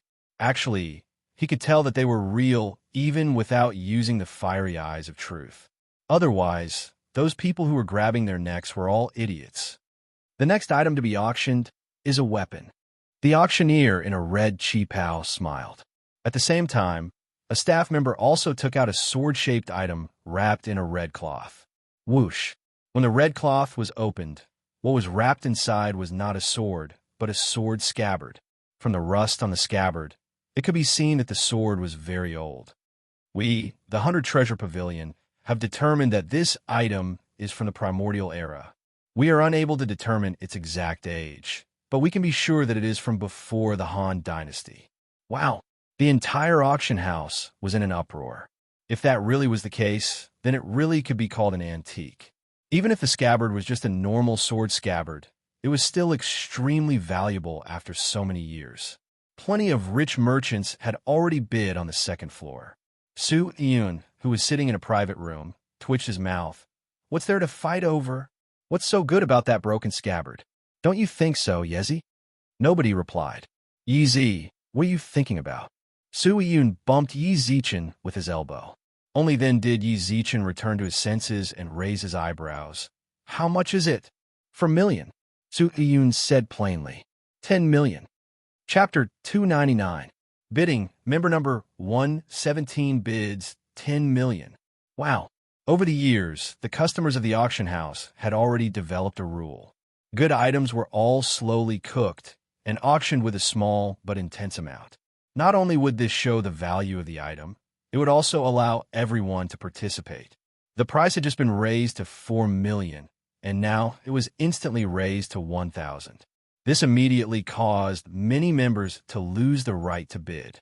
Many people subconsciously looked towards the number the auctioneer mentioned on the third floor. The group of people instantly did not dare to speak anymore. The people on the third floor were all at the top of the business circle. So what if they broke the rules? What's more, the rules were set by the mid to low-level members. It wasn't the rules of the auction house. The members in the other rooms also looked over. Since they were all members of the third floor, the people in the other rooms chose to give up out of consideration for both sides. Since Xiaohai and company knew that the room was Su Yun's, they naturally did not raise the price. Su Yun. Han Yu squinted his eyes and glanced through the window. Didn't this grandson not dare to be interested in antiques? It's fine if he bought the first one for his dad, but why did he bid for another one? After thinking about it for a long time, the corner of his mouth gradually curled up, and he pressed the bidding device. Member number 196 bids 20 million. Yi Zichen raised the price once again before the auctioneer finished. Member number 117 bids 50 million. Only then did the auctioneer reveal a satisfied smile. Before the auction, all the items were priced. She could only enjoy the commission brought by the item if the price reached a certain height. 50 million. Everyone in the auction house was shocked. Yi, what are you doing? Su Yun stared at Yi Zichen, who was holding the bidding device, in shock. There's no point in using 50 million to buy such a crappy thing. You don't understand. Yi Zichen replied plainly. The moment the scabbard appeared, Yi Zichen's mind went into a daydream. He naturally understood that it was not a daydream, but something he had experienced in the past. In the past, the scabbard on his waist was practically the same as the one on the stage. What's more, he subconsciously wanted to put the scabbard into his pocket. Then who is the person who has been fighting with me over it? Yi Zichen frowned. That number seems to be Han Yu's. Su Yun raised his eyebrows. I didn't see him at the venue just now. I thought he wasn't here. This grandson. Yi Zichen twitched his mouth. Just then, member 196 bids 60 million. Then, Yi Zichen raised the price once again. Member 117 bids 100 million. Everyone could sense member 117's eagerness for this item. The people in the other private rooms on the third floor were also stunned. They could feel that the two of them had just started. It was obvious that member 117 needed this product more, while member 196 was purely here to discuss people. As a fellow member of the third floor, this was a little disrespectful. Member 196 bids 110 million. This Hanyu is very rich. Yi Zichen squinted his eyes. The members of the clubhouse didn't raise the price randomly. They had to be able to calculate and judge that he could take out so much money before they would admit it. Otherwise, wouldn't it be a mess if they just randomly increased the price? I have to get someone to investigate their family when I have time. It's really thought-provoking for the mayor's son to be able to take out so much money. Yi Zichen smiled, then pressed down on the auction device.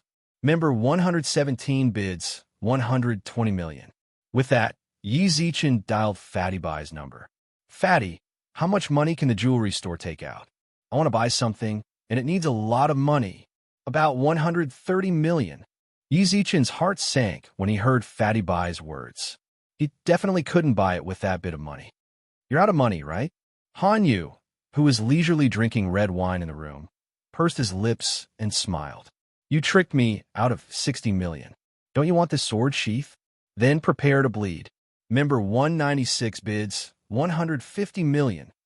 Hanyu said so much. If Yi Zichen suddenly didn't want it anymore, then he might actually cough up blood. Your grandson is lucky. Yi Zichen licked his lips and said to Su Yun, help me contact the auction house. I want to exchange it with something. A few minutes later, a man in an auction house outfit appeared in the room with a middle-aged man beside him. Sir, did you say that you want to exchange it with something? Yi Zichen nodded, then took out 5 wild ginsengs from his pocket. Just from the appearance of the ginsengs, one could tell that they were very old. What's more, there was a faint fragrance that spread out from them. Yi Zichen felt refreshed just by smelling it. I want to use these 5,000-year wild ginsengs to exchange for it. At the same time, a man also appeared outside Han Yu's room. Sir, the person in room 117 requests to exchange it with something else. Please bid the highest price you can accept. During this period of time, the sword sheath was not auctioned off, and the auctioneer continued. A man suddenly appeared beside the auctioneer and whispered into his ear. The auctioneer nodded, then smiled after the man left. Congratulations to member 117 for winning the ancient sword sheath. Yay! Yi Zichen, who was in the room, clenched his fist. Winning the sword sheath was more important than anything else. Hanyu was also shocked when he heard that, but he quickly revealed a satisfied smile. Being able to make Yi Zichen pay a lot was more important than anything else. Not long later, the staff of the auction house brought the sword sheath to his room. At the same time, the staff handed him a membership card. Sir, this is the club's membership card. With this card, you can enjoy the treatment of high-level members in all the clubs in the country. Yi Zichen nodded and accepted the card. The card wasn't really important to him. The important thing was the sword sheath. Yi Zi, just what's so amazing about it that you're willing to spend so much money to exchange for it with something as valuable as 1,000-year ginseng? Su Yun revealed a confused expression. Yi Zichen merely smiled. I just want to collect it.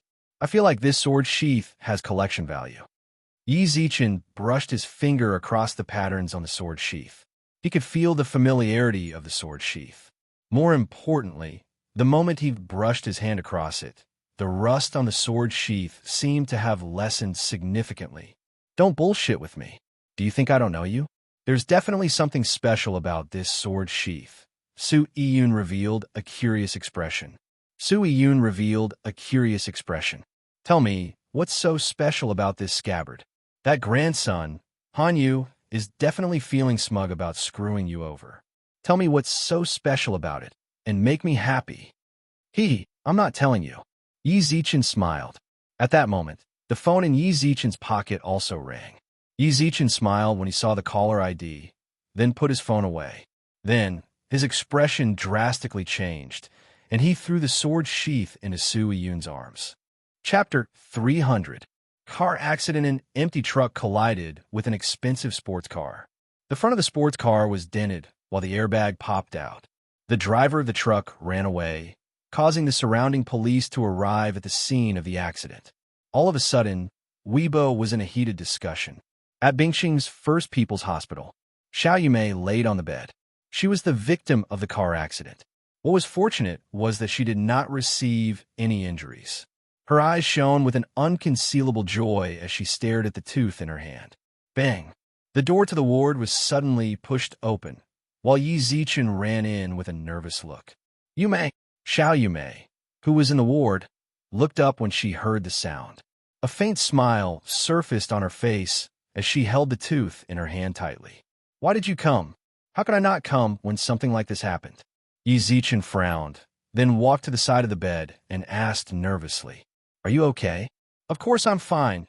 Don't be like this. Xiao Yumei reached out her hand with a smile and touched Yi Zichen's nervous and tense face. Look, aren't I fine right now? Actually, I wasn't injured at all, but the police told me to come to the hospital for observation.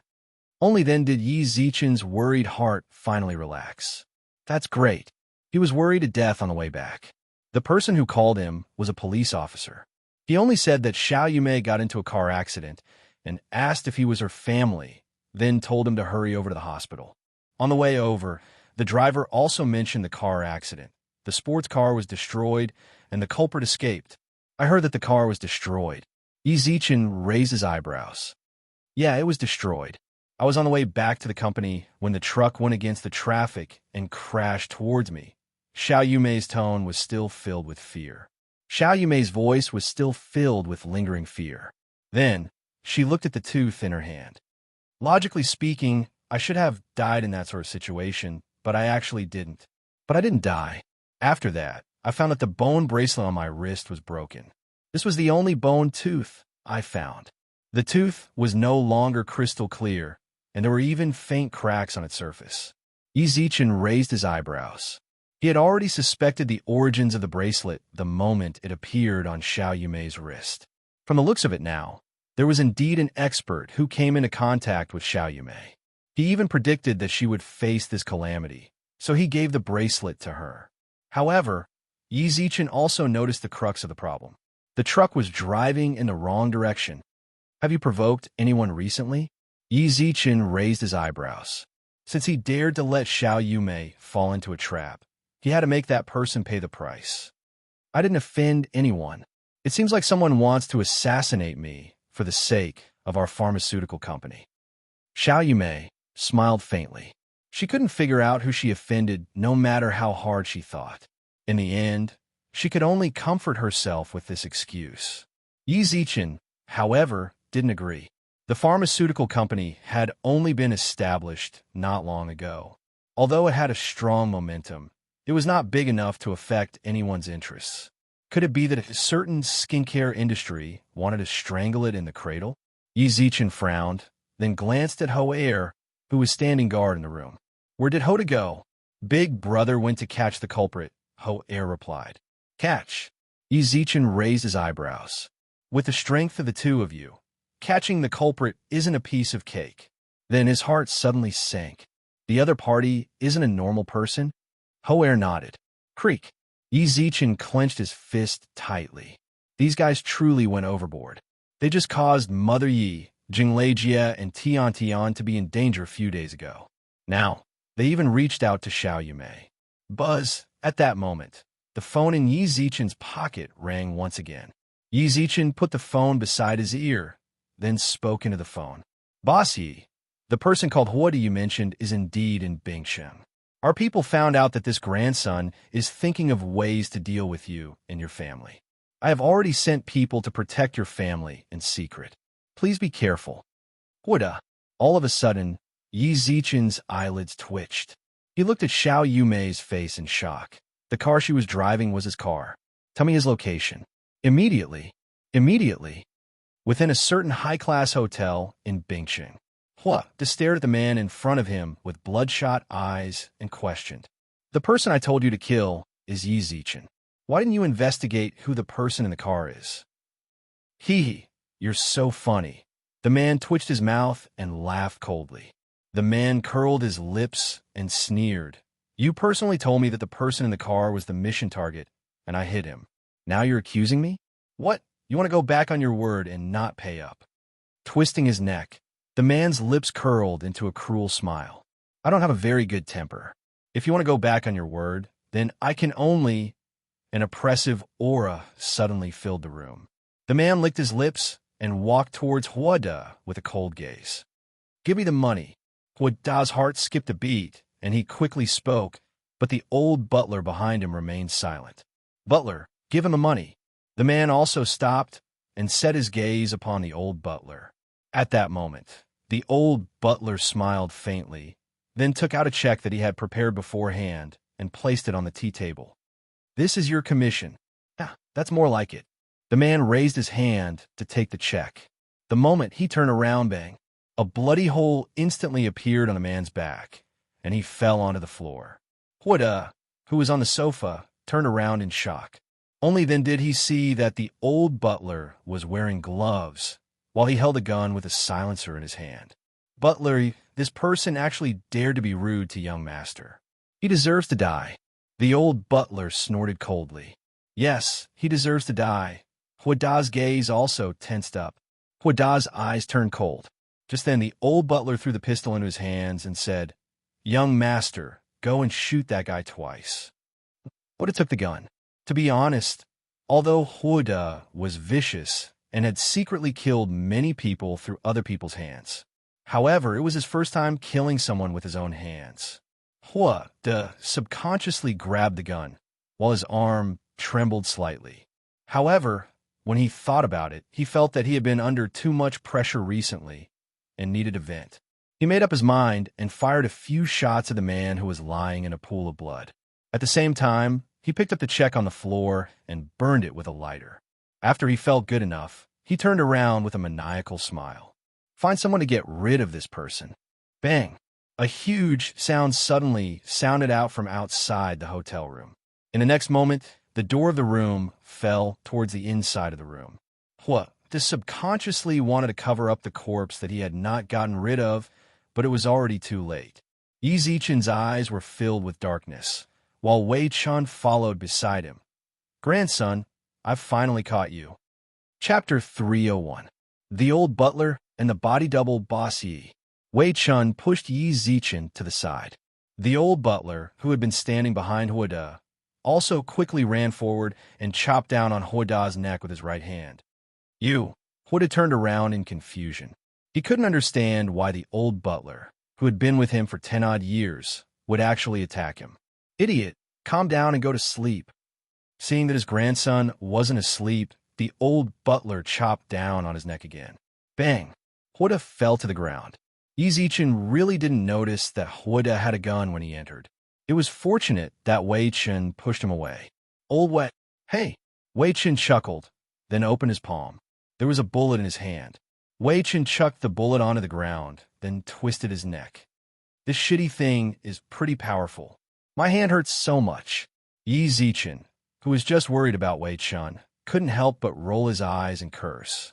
F***CK freak. Even with Body of the Diamond, he was unable to defend himself against firearms. Wei Chun was merely of the false earth immortal level, but he was actually able to catch a bullet. Could he be a body cultivator?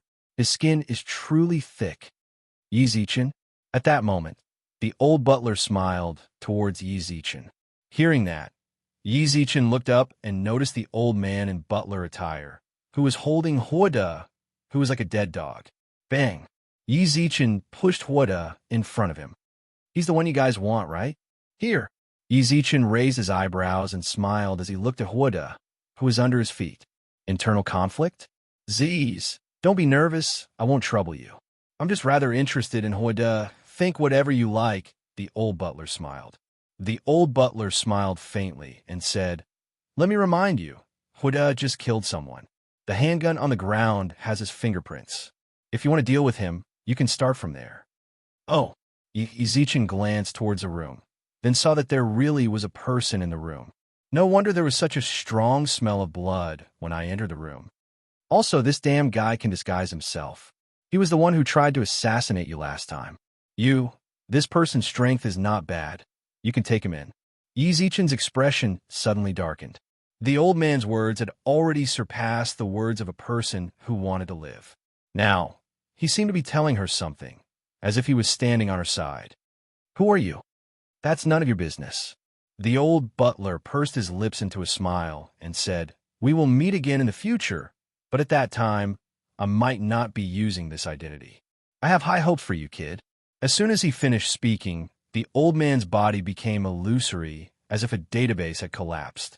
He eventually disappeared from the room. Doppelganger. Wei Chen's eyelids twitched.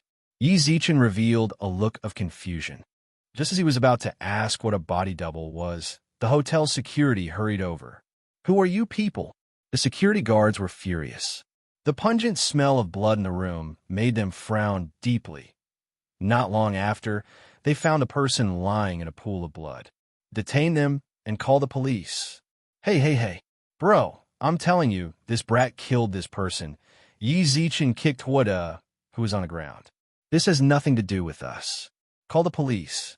The security guard shouted. At that moment, Yi Zichen's phone rang.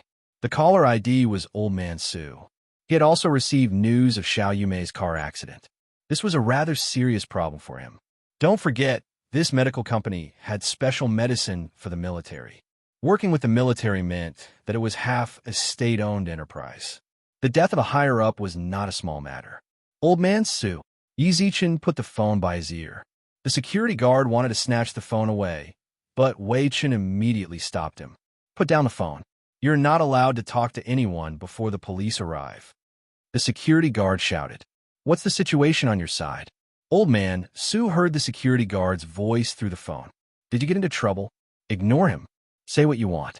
What did you call me for? Yi Zichen smiled. If there's any trouble, just say it. I'll help you deal with it. Old Man Su said in concern. I heard that Lil Xiao got into a car accident. You know about it? Yi Zichen was stunned. But she's fine. It's good that she's fine. Old Man Su smiled. The culprit must be severely punished. He actually dared to lay his hands on Lil Xiao. To put it lightly, it's intentional injury. To put it more seriously, if it's investigated, it's treason. I've already sent people to arrest him. If he's caught, then bring him to the military court. I'll definitely give you guys an explanation. Yi Zichen was stunned. I caught him. When Yi Zichen hung up the phone, the security guard was still yelling. Yi Zichen patted Wei Chen's shoulder, then raised his eyebrows towards the security guard.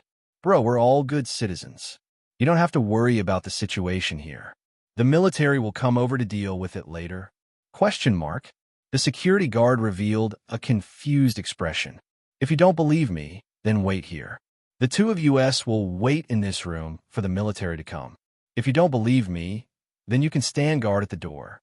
With that, Yi Zichen raised his eyebrows towards Wei Chen, then walked to the sofa in the living room and sat down. The leading security guard was stunned for a moment, then said to his teammates, Stand guard here. Stay here and protect the scene. If they do anything abnormal, then attack. Yi Zichen silently gave the security guards a thumbs up. If other people encountered this sort of situation, they wouldn't even be able to dodge in time, but they were actually able to stand there fearlessly. Bossy, are we really just going to stay here? Wei Chen glanced at the security guards. If you want to run, then we can definitely run out. No need, the military is coming soon. They're our people, so why are we running? Yi Zichen rolled his eyes in annoyance, then squinted his eyes. Tell me, what's the body double you were talking about just now? Hearing that, Wei Chen's expression tensed up. Body double means that several bodies are created outside of the main body in order to seek a breakthrough in cultivation. It's more or less the same as reincarnation, but the effects are a bit weaker. They will have a consciousness independent of the main body, but if the main body wants to, he can still control them. And then, Yi Zichen raised his eyebrows. Chapter 302. What arrested human immortal? Yi Zichen raised his eyebrows. Aren't cultivation levels only spiritual, earth, and heaven? What is the human immortal stage? You don't even know that? Wei Chen had a look of disdain, as if he was looking down on Yi Zichen for asking such a low-level question. How embarrassing. But when he saw the unfriendly expression on the other side, He immediately swallowed his saliva, raised his eyebrows, and chuckled. Just kidding, bossy, you don't mind it too much. Stop bullshitting. Hurry up and say it. Yi Zichen frowned. The three realms of mortal realms are divided into 5 levels: spirit, earth, mortal, heaven, and king. Spirit and earth are only divided into upper and lower levels. When it comes to human and heaven, they are divided into upper, middle, and lower levels. As for the king level, I'm not too sure. The immortal realm doesn't seem to have a king level yet. Yi Zichen raised his eyebrows. This was a little different from what Third Fatty Jean said, but it was more detailed. However, what was worth mentioning was that the old man's original body was actually a human immortal, or even higher. That was quite impressive. Are you sure that it's a body double? Only human immortal level and above can do it? Yi Zichen questioned. Yes. Wei Chen nodded confidently. If I can't even see through an external incarnation, then I don't need to be in the immortal region. Then I don't need to mingle around. This is definitely an avatar. Wei Chen clearly paused in the middle of his reply, but Yi Zichen did not notice it.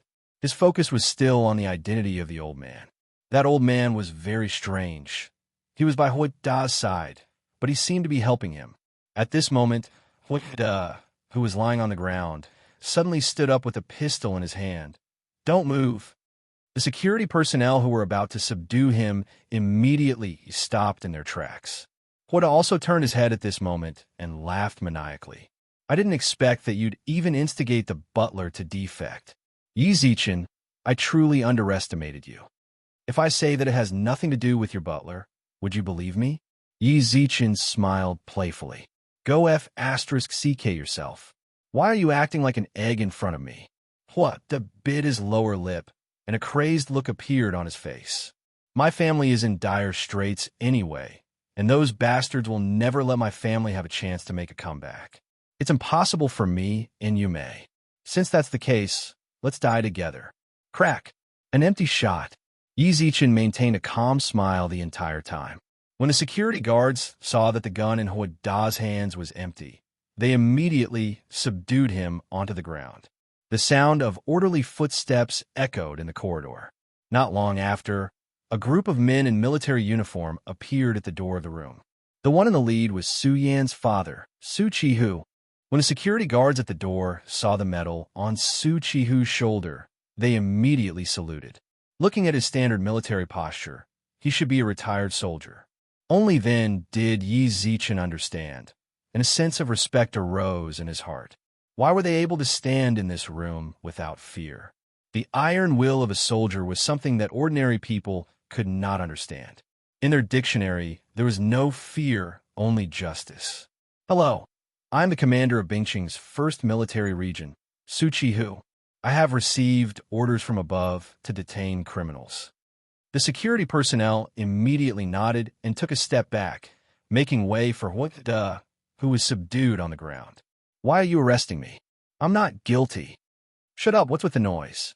The security guard immediately elbowed him. At the same time, Yi Zichen and Wei Chen also stood up from the sofa and walked over. Su Qihu was clearly shocked when he saw Yi Zichen. Old man, Su didn't tell him that Yi Zichen was here as well. He was very displeased with Yi Zichen. He had looked down on Yi Zichen from the very beginning, but Yi Zichen had spoken too confidently during old man Su's birthday banquet, causing him to be unable to interfere with Su Yan's relationship with Yi Zichen. Father-in-law, you personally led a team to arrest people. Yi Zichen smiled playfully. Su Qihu's expression darkened when he heard Yi Zichen call him father-in-law. The soldiers behind him and the security guards in the room were also shocked. Father-in-law. I'm on a mission. Also, don't call me father-in-law. I never said that I approved of you. Su Qihu glared at Yi Zichen. Yi Zichen chuckled and did not agitate him any further, then pointed at Hui Da, who was still struggling. This grandson is the mastermind. This grandson is the mastermind. Over there, the dead one was killed by him with a gun. There seems to be his fingerprints on the gun. Just now, he pointed the gun at me, but it didn't work. Let me take care of him. You're lying. I didn't kill him. Hui Da shouted. Hee, it's not up to you to say whether you killed him or not. Yi Zichen squinted his eyes with a smile. Just remove the fingerprint from the gun. Su Chihu nodded sullenly. Ignoring the brat's profiteering and fickleness, he was rather satisfied with Yi Zichen's courage and abilities. Detain him. Get the military medical examiner to do an autopsy on the deceased. The soldiers behind him began to move. In order to prevent Su Chihu from asking about the situation, Yi Zichen stayed in the room for a while longer. However, Su Chihu ignored him for a long time. Are you going to ask me anything or not? If you're not going to ask, then I'm leaving. Don't waste my time like a child. I'm very busy. At that moment, Su Chihu snorted with a frown. It's none of your business. Hurry up and F***ck off. Hey, uncle, seriously? Yi Zichen shook his head and twitched his mouth. Never mind if you don't want to ask. Oh, wait, let's go. After leaving the hotel, Wei Chen hurried back to the tea house since there was nothing special. Yi Zichen stood by his ear and picked his ear as he prepared to call a taxi to the hospital. As for why he didn't let Wei Chen send him, it was because the stingy, old rich man Wei Chen didn't buy a car. To put it nicely, the exhaust from cars pollutes the environment. Just now, the old ghost had ridden a bicycle over with Yi Zichen on his back. Yi Zichen! A shout sounded out from behind him. Yi Zichen glanced behind him and saw Xia Kiki, who was wearing sunglasses and a sun hat, with a bag on her shoulder.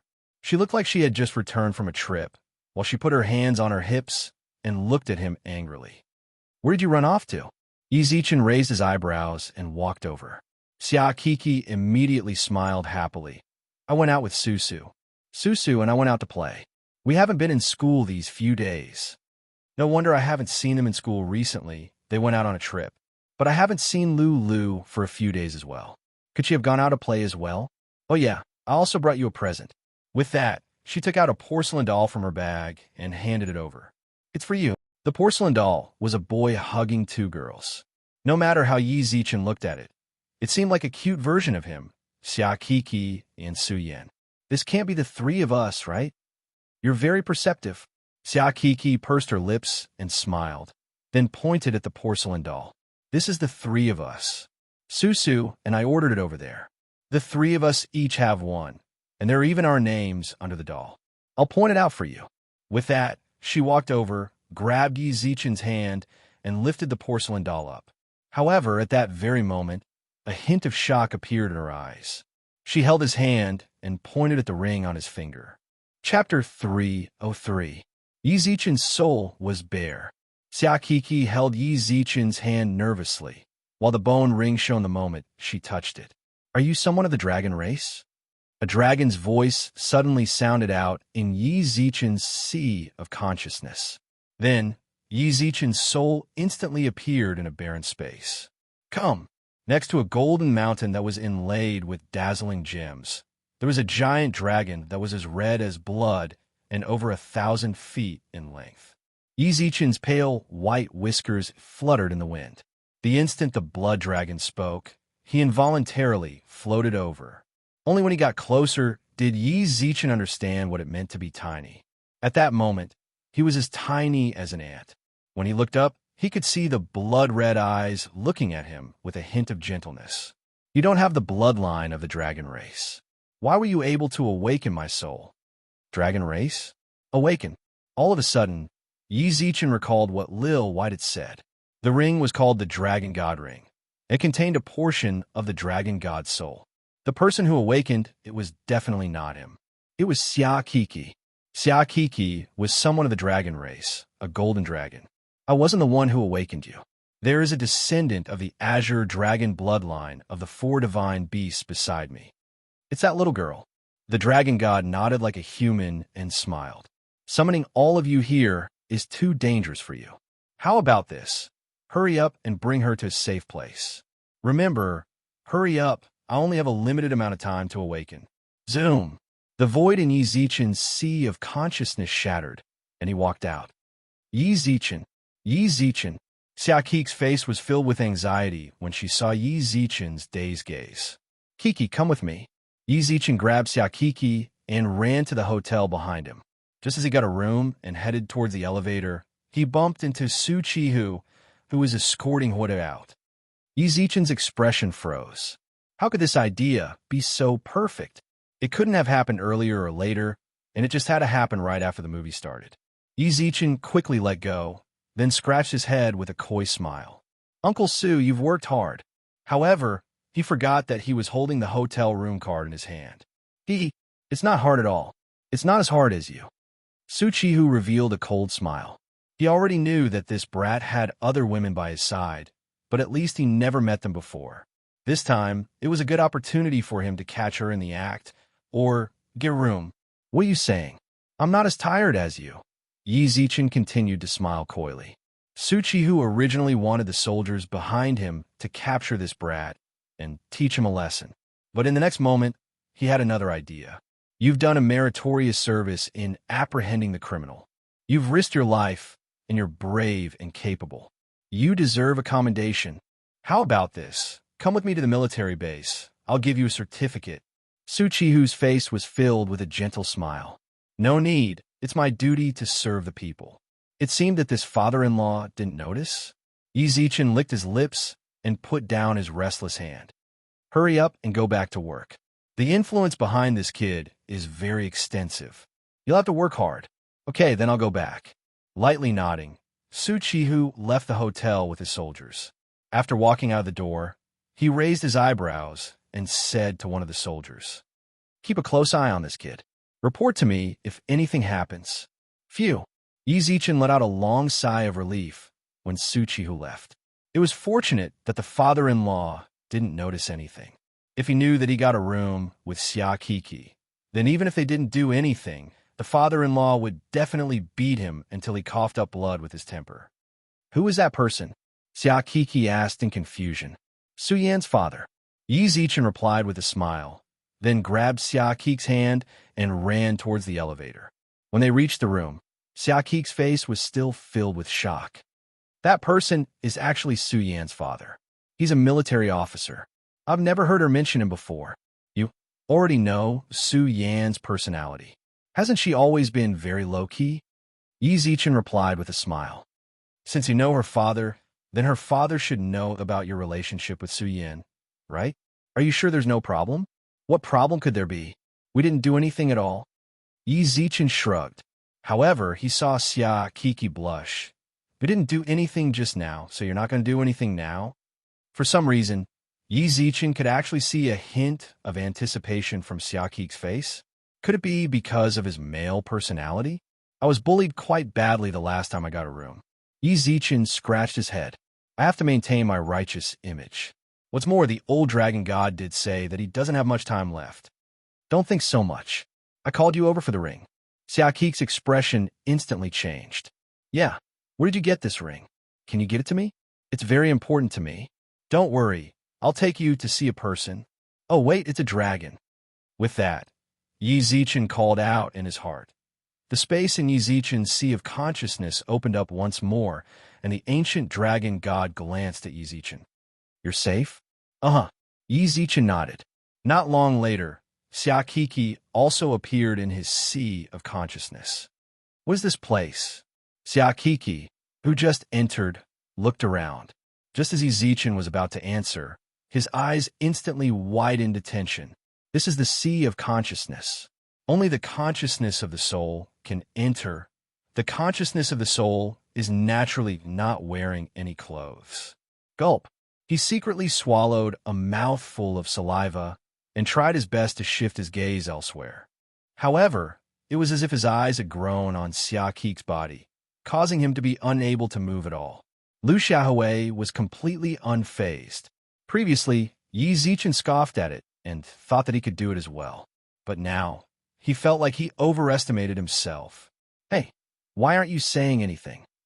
Xia Kiki turned around in confusion. When she saw the naked Yi Zichen, she raised her hand and hit Yi Zichen. Pervert, why aren't you wearing any clothes? Xia Kiki raised her hand to cover her eyes, but left a small gap between her fingers as she peeked curiously. Yi Zichen smiled coyly, then spoke up. Actually, what you didn't notice is that you aren't wearing anything either. Xia Kiki put down her hand and looked down at Yi Zichen's body, then instantly froze. A moment later, Xiaqi's high-pitched scream sounded out in the empty space. You don't need to look. I'm not looking. I'm not looking. Yi Zichen shook his head. At that moment, the dragon god, who was lying on the golden mountain, couldn't stand it anymore and said helplessly. Chapter 304. Dragon god Xiaqi was stunned by the old dragon god's helpless tone. She turned around and saw the yawning blood dragon lying in front of her. Dragon god, Xiaqi exclaimed. She blushed. What was I doing just now? I actually did that in front of the dragon god. Little fellow, don't think so much. This old dragon has seen everything. Even if you two babies want to flirt, wait until I'm sleeping. All right? This time, even Yizichen's face blushed. Senior dragon god, don't hide it from us. Didn't you want to see Kiki? I brought her here. Kiki, you're shy. The old dragon god chuckled, then hooked his finger towards them. His body involuntarily floated over. At this moment, the old dragon god chuckled. At that moment, the old dragon god also smiled. You are the golden dragon, the divine beast of the dragon race. Yes. Xiaqi's heart was filled with excitement. She didn't think that she would actually be able to see the dragon god. There were two statues on the ancestral altar of the dragon race. One was of their clan head, Azure Dragon, and the other was of the dragon god. The dragon god statue was more than 3 times larger than Azure Dragon's and stretched for tens of thousands of miles. The dragon god had always been a legendary existence in the dragon race. It was rumored that the dragon god had fallen during the great war of gods and demons. Are you really the dragon god? Xiaqi bit her lips and asked in a testing manner. Dragon god, little fellow, are you talking about me? The old dragon god raised his eyebrows in surprise. This old dragon's name is Long Chun. I'm not worthy of the title of dragon god. During my era, there were plenty of people stronger than me. I was merely someone who participated in the great war of gods and demons and survived until the end. Oh yeah, how long has it been since the great war of gods and demons? Then you are the dragon god. As for the great war of gods and demons, it seems to have been several 100,000 years. Xiaqi's face was filled with excitement. I didn't think that I would actually be able to see the dragon god. I saw Sun Wukong and the dragon god. I'm so amazing. Sun Wukong? Who is he? The dragon god frowned. He's an extremely powerful existence after you. Back then, he even caused havoc in the heavenly court. Xiaqi giggled.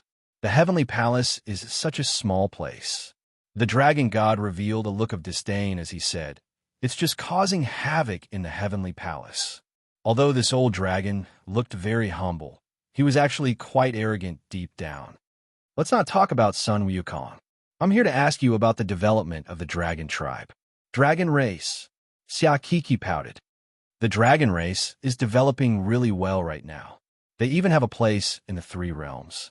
The immortal realm, heavenly court, and underworld are all very polite to the dragon race. The sacred beasts are also very united. That's it. This is already very good. We dragons are the boss of the Yao beasts. Xiaqi raised her chin proudly. Really, the juniors are getting more and more embarrassing. The dragon god seemed dissatisfied with the status quo, but when he thought of his own situation, he felt helpless. How many people are there now? There are about 1,000 people in the dragon race. Xiaqi replied. So little? The dragon god looked shocked. No wonder the dragon race is so weak now. After hundreds of thousands of years, there are only so few of us. It's already a lot. Did you have a lot of people in the dragon race back then? Xiaqi asked in confusion. The dragon race back then? The old dragon god revealed a look of reminiscence. Back then, the dragon race had millions of people in the world. They were the masters of the entire continent. Just how glorious were the dragon race back then? There were hundreds of thousands of 5 elemental dragons. Unfortunately, the dragon race was greatly weakened during the war between the gods and demons. AI, that amazing? Xiaqi's eyes were filled with shock. Then she smiled. But the dragon race is pretty good now. I feel like it's pretty amazing. The dragon race's reproduction ability is limited. The Azure Dragon clan head said that it was a gift from the heavens for us to have 1,000 of our current clansmen. Bullshit heavens.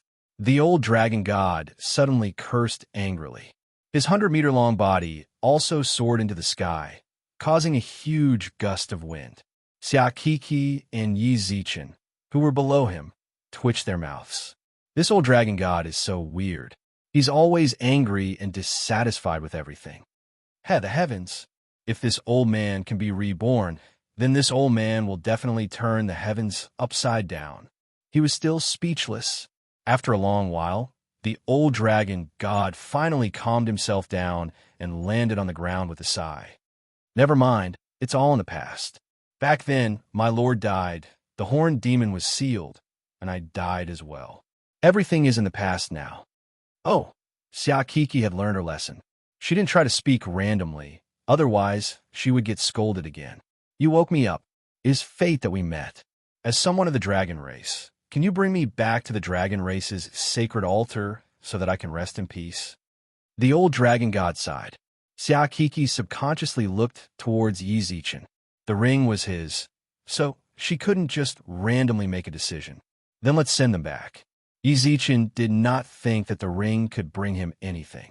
Then he shrugged. But this ring is always on my hand. I can't take it off. That's because I'm absorbing your spiritual energy to nourish my soul, the old dragon god said shamelessly. The old dragon god said rather shamelessly, follow her to the dragon clan's sacred altar. At that time, I will escape from your hands. Yi Zichen was truly speechless, but he didn't dare to say anything. The old dragon god might be able to kill him with a sneeze. All right, then go ahead and absorb it. I have no objections. Since that's the case, then it's settled. This old dragon is a bit tired, so I'll go back into the ring to rest. I'll leave the sea of consciousness to you juniors. Friendly reminder, you can do whatever you want, but this old dragon can't see. You guys will automatically leave the sea of consciousness after 2 hours. Make good use of the time. With that, the old dragon left the sea of consciousness. The moment the old dragon left, Yi Zichen and Xiaokiki looked at each other awkwardly. Both of them were naked, and they couldn't directly leave. This was definitely an indescribable torture for Yi Zichen. It seems like we're going to stay here for 2 hours. Although this is my sea of consciousness, I don't seem to know how to control how I enter and exit. Yi Zichen scratched his head with a dry smile. I know. Xiaokiki looked down at her white, tender toes and bit her lips. 2 hours should pass very quickly. Let's just treat it as a break. I'll sit with my back to you, so I definitely won't look at you. Then, Yi Zichen turned around and sat down. However, he couldn't help but think of Xiaokiki's naked body. Any man who saw this kind of situation would have the same thought in his head. Don't say no, unless you're gay or you're cold. Yi Zichen forced himself to forget what he saw just now. However, at that very moment, he suddenly felt a body press against him. When he turned around, he saw Xiaokiki blow air towards him with a blush. Chapter 305. Su Yan's monologue, her soft words poured into Yi Zichen's ears like poison. He stared at Xiaokiki in shock, then noticed that her face had already turned completely red. What are you looking at me like that for? I'm just trying it once. We can't go out. We have rules in the dragon race. This place is different from the outside. I'm just purely curious, so I want to experience it. Try. Try what? Yi Zichen licked his lips. What do you think? Don't pretend to be an idiot here. If you don't want to, then never mind. This lady is just looking at you. You seem to be in a lot of pain. Xiaokiki snorted, then turned around to leave. At that moment, Yi Zichen grabbed her. You said it yourself. Xiaokiki fell onto the floor. She bit her lips as she looked at Yi Zichen, who was lying on top of her with reddened eyes. Just this once, I can't do it outside. Then, she closed her eyes. At the same time, in the hotel room, Su Qihu told Su Yan about Yi Zichen getting a room as expected. Su Yan's first reaction was disbelief when she heard it. In order to make his daughter give up, Su Qihu brought her to the hotel. He used his military ID to break into the hotel. However, when he entered the room, he saw that the two of them were both fully clothed and sat on opposite sides of the sofa. Brat. Su Yan pushed Yi Zichen. No reaction. What's going on? Su Chi-hu was stunned. He could feel that Yi Zichen wasn't pretending to be asleep. She really didn't hear him. The phone in his pocket rang. He replied with a frown, then shouted towards Su Yin, "Let's go back. Let's go back. We can talk about them when we have time." "Go back. I'll wait here for them to wake up." Su Yin pursed her lips with a smile. "I'm worried about them like this." "You're still thinking about this brat at a time like this?" "He brought a woman to the hotel, but they didn't do anything, right? Even if he did, I'm willing to stay by his side. I owe him this." What nonsense are you saying?" Su Chi-hu was furious, but Su Yin shrugged her shoulders and smiled. "He saved me when I was in the most danger. He saved Grandpa when he was in the most danger, and he even helped Big Brother. I owe him too much, and I can't repay him. I can only use the rest of my life to repay him." "You?" Su Chi-hu was stunned, speechless. Su Yin chuckled. "You can go back. I've grown up. I can decide my own life now." Sigh. Only then did Su Chi-hu angrily wave his hand and leave. However, before he left, he still left 2 soldiers outside to protect her. After the hotel door closed, Su Yin, who sat between the 2 of them, caressed Yi Zichen's cheek with a smile. "What strange things are you doing now?" "I'm guessing so. Actually, I more or less guessed some of your secrets. I've been waiting for you to tell me, but you never did. Maybe in your heart, you don't think I'm trustworthy? Come to think of it, I don't just like you in my heart. I'm actually not angry that you have other women. I don't think that I'm a very magnanimous person. After thinking about it for a long time, I finally felt that I might be more curious and grateful towards you. I will always stay by your side and let myself slowly fall in love with you. Even if you don't love me in the end, even if you've seen enough of my face and are tired of me, I'll still stand behind you. From the moment you rescued me from that villa, I knew I'll have to use this life to repay you." Her voice was filled with indescribable helplessness. She silently leaned against Yi Zichen's shoulder, but she suddenly felt his heartbeat speed up. At the same time, Xia Kik's face was also covered in a sickly red. Su Yin immediately panicked.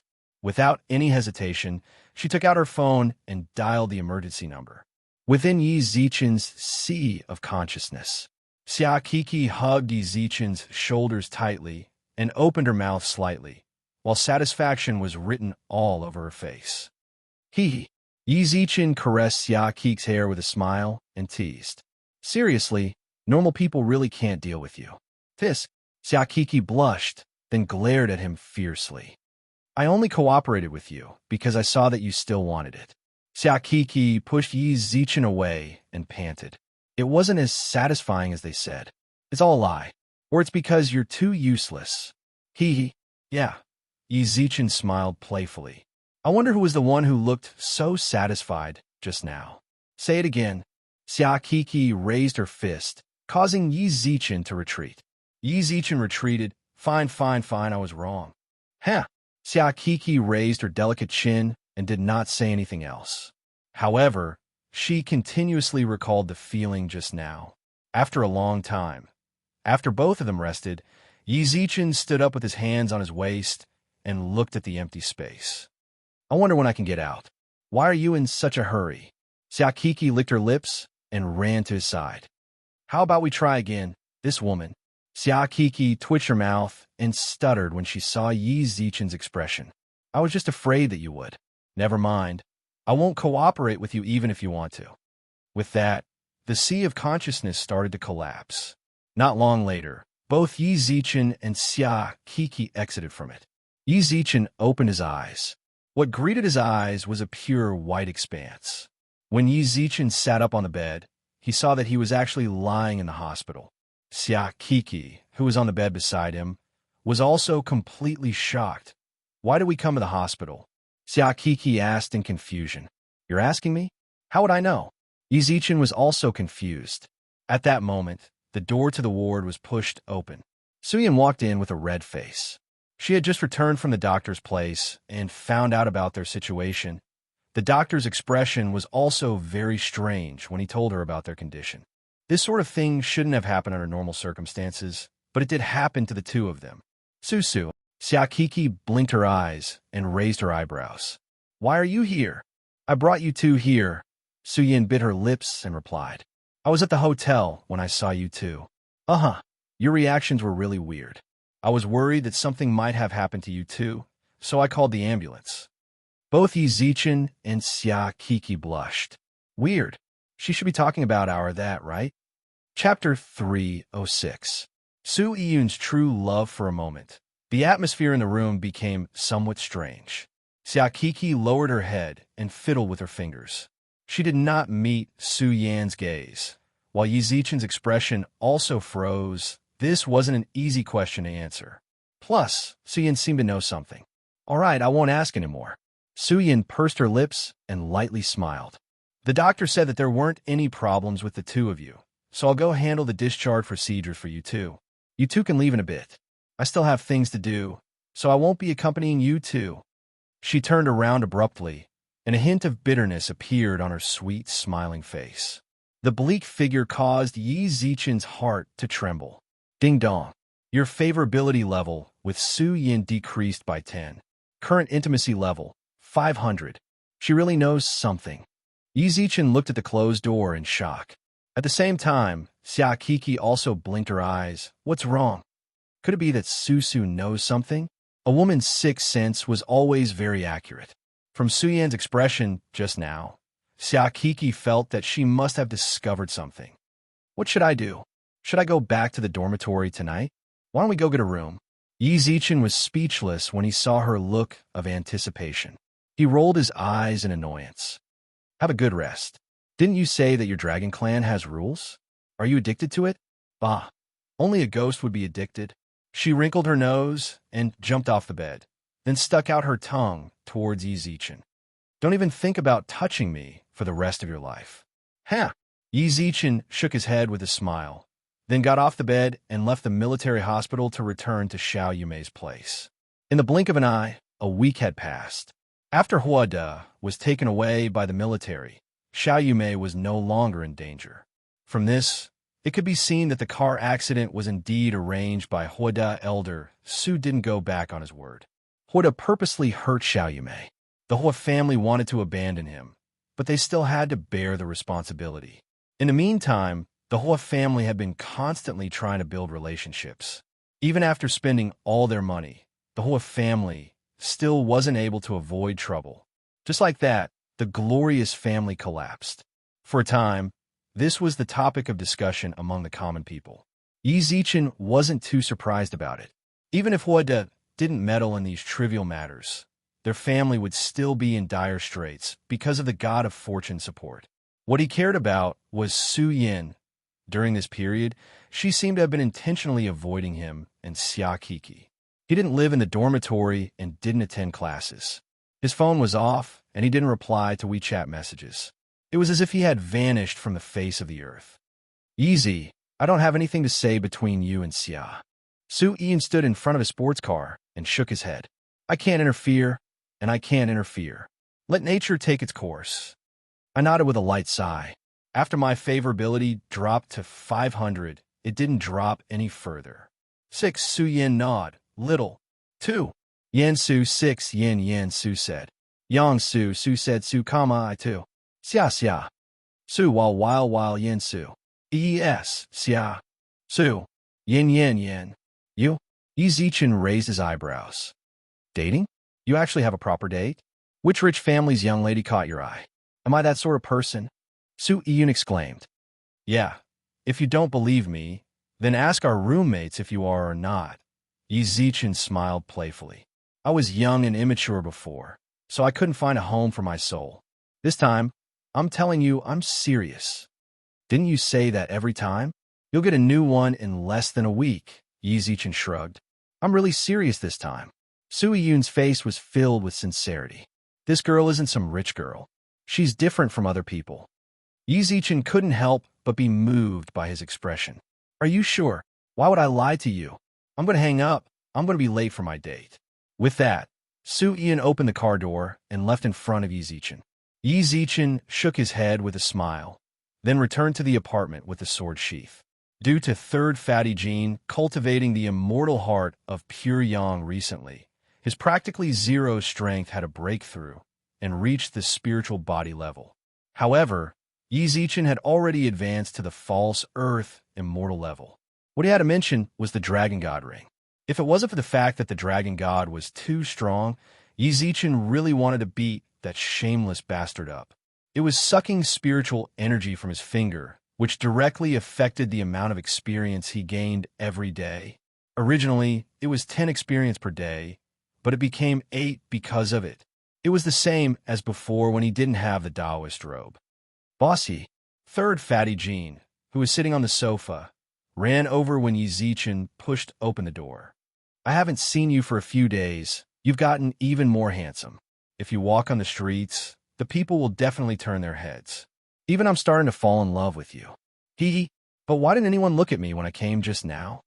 Yi Zichen drooped his dead fish eyes. That's because they're blind. Third fatty Jean raised his eyebrows. If they don't look at someone as elegant and handsome as you, it's because they feel inferior. This brat would definitely be able to do well in the workplace. His ability to flatter and act according to the situation was truly top-notch. What's more, this brat had another trait, which was that he could act pretentiously. What's more, he acted really well. Even Yi Zichen was impressed by that. You're using all the idioms you learned on me? Yi Zichen rolled his eyes in annoyance. Stop messing around with me. I'm not buying it. Everything I said was from the bottom of my heart. If there was any falsehood in it, then what did you say? I'm gaining 5 kilograms. Third fatty Jean didn't dare to be too harsh with his words. The law of the heavens was too mysterious. Who knew if it would be working today or not? If you get any fatter, you'll turn into a ball. Yi Zichen could only reply with a cold smile. Third fatty Jean also smiled coyly. I didn't suck up well, so I have to use a different method next time. At that moment, he noticed the bandage-wrapped sword sheath in Yi Zichen's hands. He revealed a curious expression. Boss Yi, what treasure are you holding? This was third fatty Jin's ability. His words and actions definitely praised Yi Zichen. High EQ. If it was Gu Tian, he might say, what kind of crappy thing are you holding? You even wrapped it in bandages. Yi Zichen placed the sword sheath in his hands onto the tea table and unwrapped the bandage. The rusty sword sheath was revealed in front of everyone. What treasure is this? Third fatty Jean raised his eyebrows. Yi Zichen was stunned. You don't know either? I thought that third fatty Jean would know. Otherwise, he wouldn't have come here. Third fatty Jean shook his head. At that moment, Tian, who was wiping the floor, twitched his eyes. What is it? Chapter 307. Xin Yuan's sword sheathed Tian, who had an apron around his waist, stood in front of the tea table. His eyes flickered. Yi Zichen glanced up at him. After such a long time, it seemed like he'd already gotten used to doing housework. Yi Zichen could tell from the way he picked up a rag that it was very natural. You know? Then tell me what it is. I'm afraid you'll be scared to death if I tell you. Tian swung his braid, causing it to nearly hit Yi Zichen's face. I really want to cut off your braid. Yi Zichen rolled up his sleeves and was about to grab him. Tian quickly took a step back and said vigilantly, You cannot cut my braids. Then tell me quickly. Yi Zichen rolled his eyes at him in annoyance. Hearing that, Tian muttered, You're acting so arrogant even though you're asking for help. I wonder who taught you that. Elder Ho, seeing this, third fatty Jean knew that this was a chance to suck up to him. He stretched his neck and opened his mouth, but Tian covered his mouth with his hand. Recently, he had been lectured by the Ho brothers many times. The injuries on his body had not healed yet, and he did not want to be abused again. Stop shouting. That hand just so happened to be the hand that was holding the cloth. Third fatty Jin's face instantly turned green. Bang! He raised his hand and pushed Tian away before opening his mouth and shouting. Boss Ho! Whoosh! The Ho brothers instantly appeared in the living room. They had clearly formed a tacit understanding. He didn't say anything as he walked towards Tian. If they hit me, don't even think about knowing what it is. Are you threatening me? Yi Zichen glared, then indicated towards the Ho brothers. Teach him a lesson. Ding dong dong. A blood-curdling scream rang out. Tian grimaced in pain as he raised the white rag in his hand, as if he was raising a white flag. The Ho brothers saw the rag in his hand and stopped. From the looks of it, This wasn't the first time this had happened. Don't hit me anymore. If you hit me again, I won't be able to take it anymore. Tion got up from the ground and sat cross-legged on the ground. At the same time, he tossed the rag aside and said, "If you guys continue to beat me like this, then just kill me. You dare to threaten me?" Yizichin raised his eyebrows. Tion was rather straightforward this time, so he shrugged. "Go on, just kill me. I've had enough of being beaten every day. I admit that my position here is the lowest. I've done some outrageous things in the past, and I'm here to atone for them. But I know the laws here. Even if he's a murderer, he won't be beaten like this in prison." "You're right." Yizichin squinted his eyes.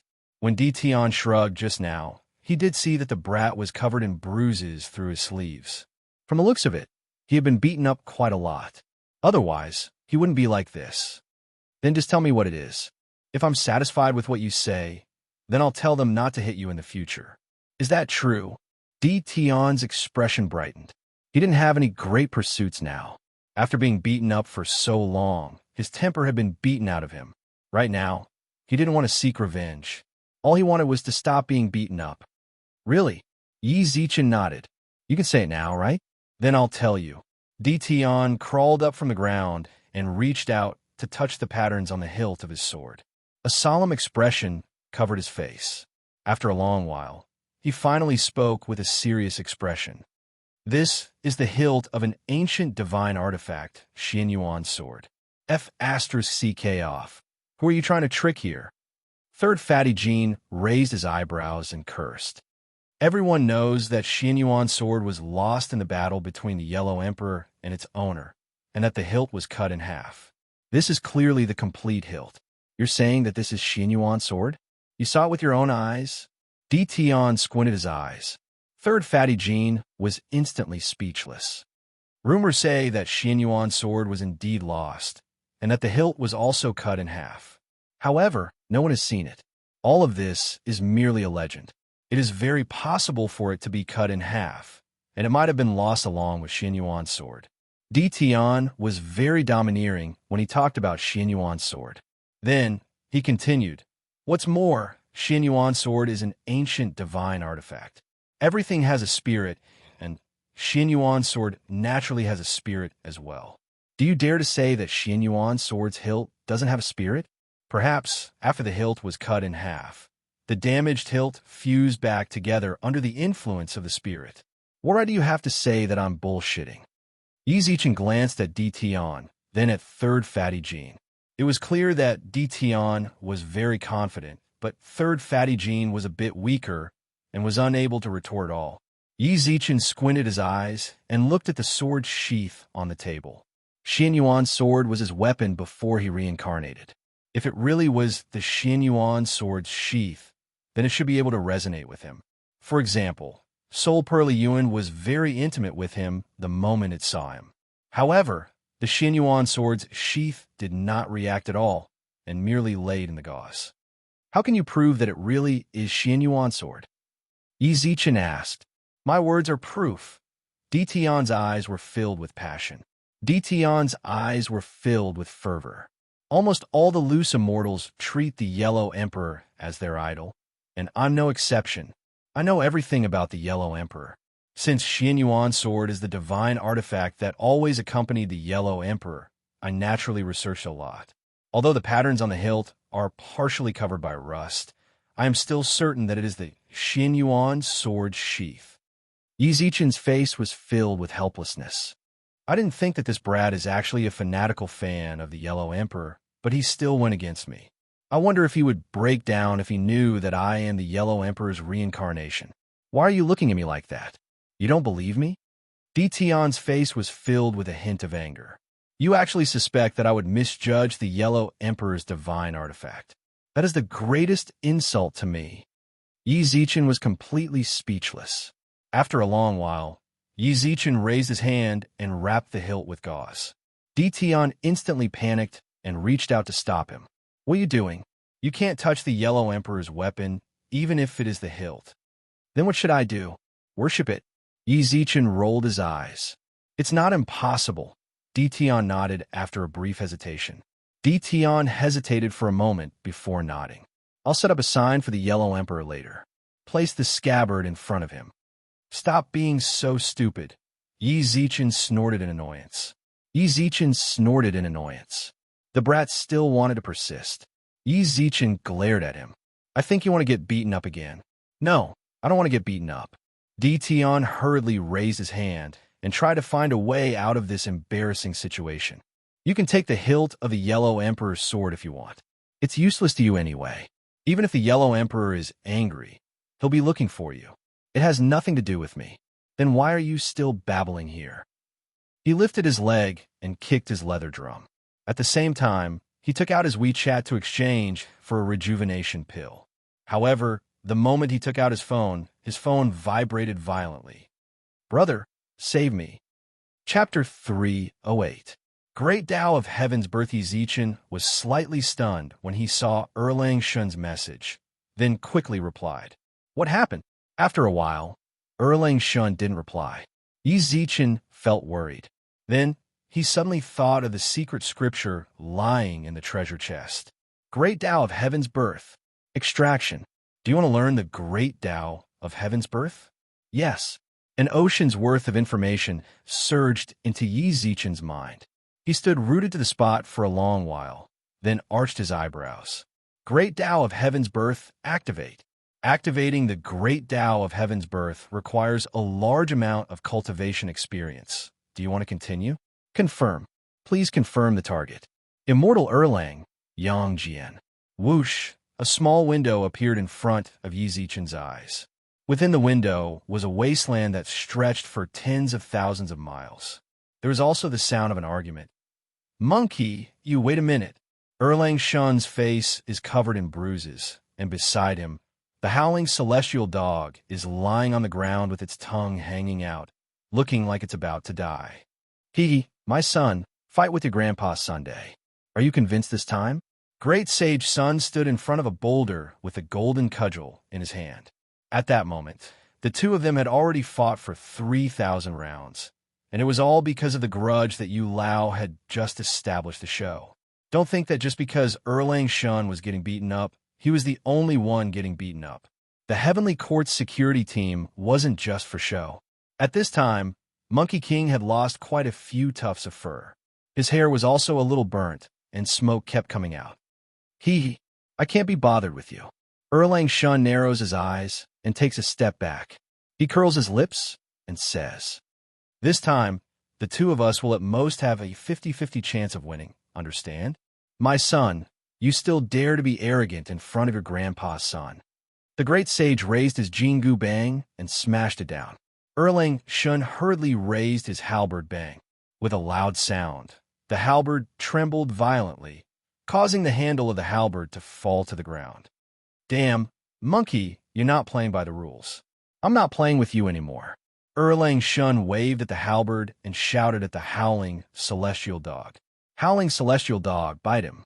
F***CK off. Howling celestial hound, who was lying on the ground, suddenly spat out the truth. Before we came, I told you not to fight the great sage. Not to fight the great sage, but you just wouldn't listen. This time, both of us are getting beaten up. Then did he get beaten up? Erlang Shun glares and says, Are you getting angry at me right now? So what if I'm mad at you? The howling celestial dog stood up shakily from the ground and transformed into a long-haired man. Look at me now, and you still want me to bite him? I'll bite your grandma. I'll bite. The scene changed to the howling celestial dog. How could one describe his current state? After thinking about it for a long time, Yi Zichen could only describe it as miserable. Not only was his face swollen, but he had also lost 2 teeth. His clothes were even more tattered than those beggars under the bridge. You haven't been beaten up much, but look at how much that monkey son Wukong is beating me up. So what if I got beaten up? Aren't we good brothers? Erlang Shun glared and scolded. You're not happy that I got injured for your brother? Are you two done talking? At that moment, a faint voice sounded out from behind the two of them.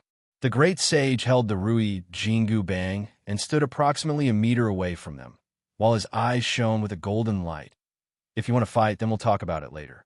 Lousy, he plucked a strand of monkey hair from his neck and blew on it.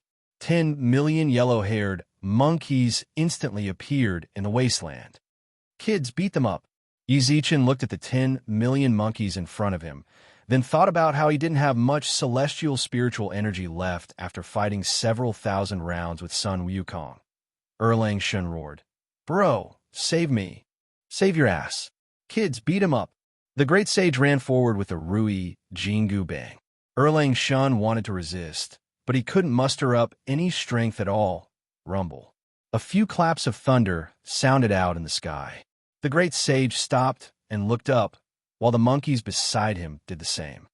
"I think that's it for now." An ethereal voice sounded out. The great sage squinted his eyes and snorted as he looked up at the sky. "Who are you? Why are you hiding? If you're not happy, then come out and fight."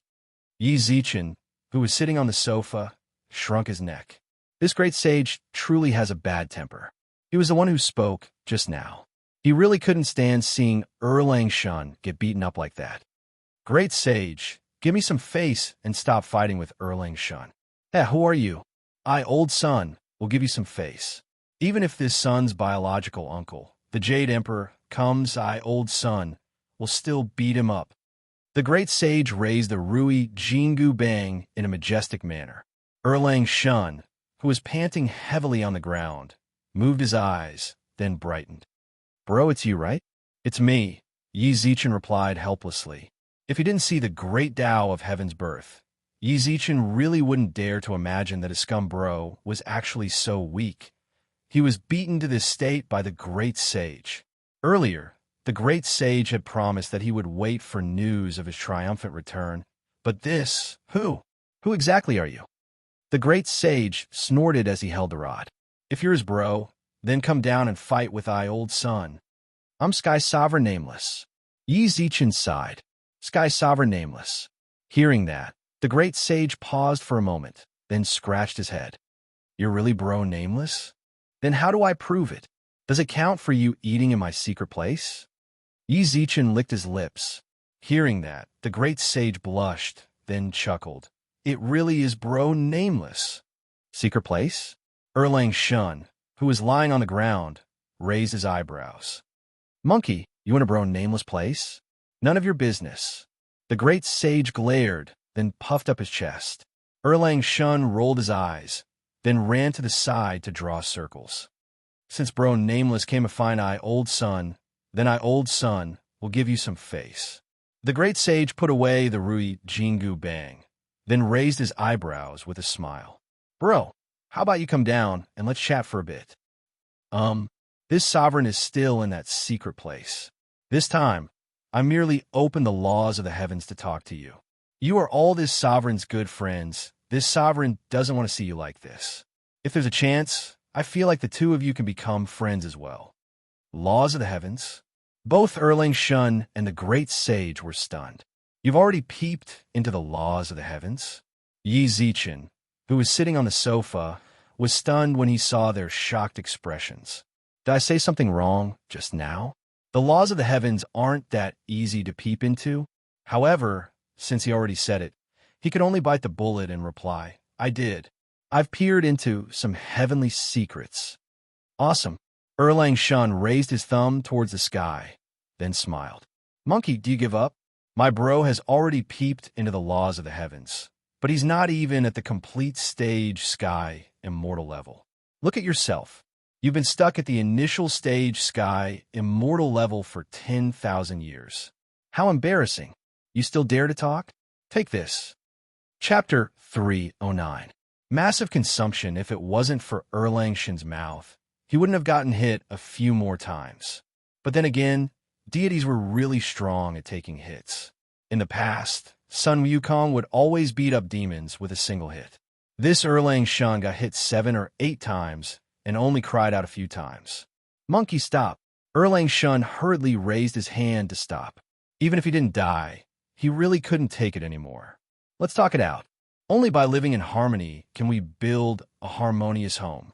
As the top forces of the heavenly court, we can't always fight like this.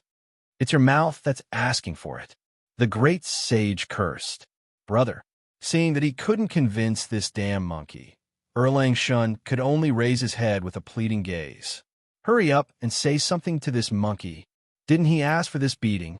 Back in the group, he already felt that this Erlang Shun wasn't someone to be proud of. But what could he do when the deities in the group weren't his match? That's why he was able to become a famous quarrel expert.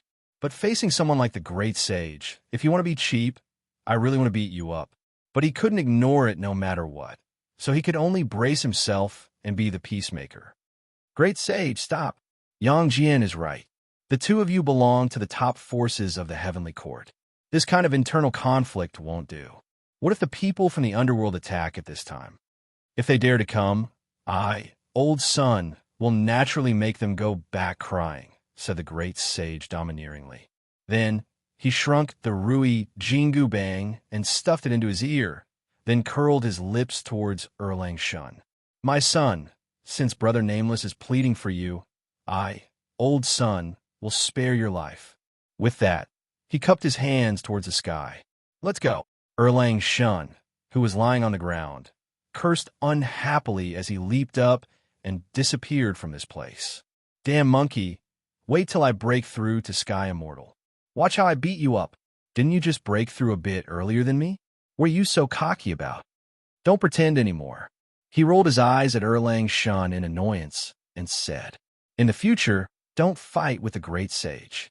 You can't beat him, so isn't it better to take a beating? At that time, you even swore to me that you would beat him. I thought you could really beat him. If I hadn't opened the Heavenly Tao to look, I would have really been deceived by you. Erlang Shun laughed dryly as he patted his butt and stood up. Brother, you don't know, but sometimes I can really beat him. It's just that I've been slacking in my cultivation recently, allowing the monkey to overtake me. All right, I don't want to care about you anymore. Hurry up and go back to heal. All right, thank you so much this time. Ding dong. Your intimacy with Erlang Shun increased by 100. Current intimacy level, 400. Ding dong. This time, you have activated the Great Tao of Heaven's Birth for 1,367 seconds. On average, it consumes 100 cultivation experience per second. The total consumption is 136,700 cultivation experience. This consumption has already been deducted from the Immortal Plate. Yi Zichen looked at the notification on his phone in shock. The intimacy notification was a given. After saving Erlang Shun's life, it wouldn't be right if it didn't increase the intimacy. What made Yi Zichen rather speechless was the cultivation experience. Isn't this too much? I've only activated it for 20-something minutes, and it used up several 100,000 cultivation experience. This secret scripture really wasn't lying. It really was an astronomical amount. All the stuff that I've praised for so long was spent on it. Yi Zichen rolled his eyes speechlessly. In the future, I'll use it less if I can. No one can afford to use it every day. Yi Zichen returned to the mansion from the apartment. He needed to find a place to store the Xianyuan sword sheath in his hands. It was definitely impossible to store it in the apartment. With Di Tian's fanatical fan, he was truly afraid that the brat would directly steal the sheath and run away. Hey, why haven't you been home these past few days? The moment Yi Zichen entered the bedroom, Lu Jing, who was lying on the bed, flew over unhappily and pouted. You leave me here every day and don't come and play with me. How can you be so cruel? I've been a bit too busy recently. Yi Zichen raised his hand and caressed her hair, then placed the sheath of Xianyuan's sword on the bedside table. What's this? Lu Jing asked curiously. This is a divine item. Do you know about Xianyuan's sword? Yi Zichen raised his eyebrows. Of course I do. Isn't that what the Yellow Emperor used? Lu Jing blinked. We liberal arts students have learned about it. The Yellow Emperor is one of the 3 sovereigns and 5 emperors, and has made outstanding contributions to the development of the human race. His weapon is called Xianyuan Sword, a legendary divine weapon. It is also known as Xianyuan Xiaoyu Sword. It is a sword of the Tao of Saints. It was forged by the Yellow Emperor using bronze from the first mountain of the gods, then passed down to Xiaoyu. One side of the sword is engraved with the sun, moon, and stars, while the other side is engraved with mountains and trees. One side of the hilt is engraved with farming techniques, while the other side is engraved with the strategy of unifying the 4 seas. This sword was later obtained by Hishang Tang.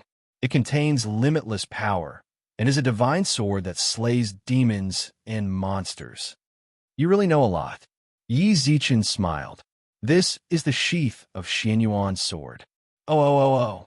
Lu Jing nodded, but there was no shock in her eyes. You're not surprised? Yi Zichen raised his eyebrows. Lu Jing shrugged. What's there to be surprised about? It is what it is. What does it have to do with me? What I care about is when you could take me out to play. I'm going to be bored to death staying here every day. Don't worry, it's going to be soon. Yi Zichen rubbed her head. The sacred water of Yuan is about to run out. When that time comes, I'll take you to the underworld to revive you. Then, you can play however you want. I just want to play with you. Lu Jing pouted. That's no problem. You can play with me if you want. I'll take you to ride the roller coaster and go to the amusement park. Yi Zichen rubbed her hair with a chuckle. Then it's a deal. Lu Jing giggled, then reached out her finger. Yi Zichen reached out his pinky and made a pinky promise with hers. It's a deal. After receiving confirmation, Lu Jing flew around the room excitedly like a child. Meanwhile, Yi Zichen sat on the bed and stared at the sheath of Xianyuan's sword on the bedside cabinet.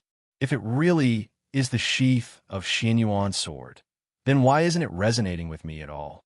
It should at least give me some reaction, right? But if it isn't, then Di Tian didn't seem like he was lying when he swore so confidently. But why isn't it reacting to me? Could it be that it can't recognize me after I turn around? Yi Zichen scratched his head, then his phone suddenly rang. Yi Zichen took out his phone and raised his eyebrows when he saw the caller ID. It's here. I've been waiting for this call for far too long. Chapter 310. Strange Fat Man-Eye City International Airport. In the boarding hall, Xiao Yumei stood beside Yi Zichen with a look of reluctance to part, then said coquettishly, "Why are you suddenly going to the capital? What if I miss you?"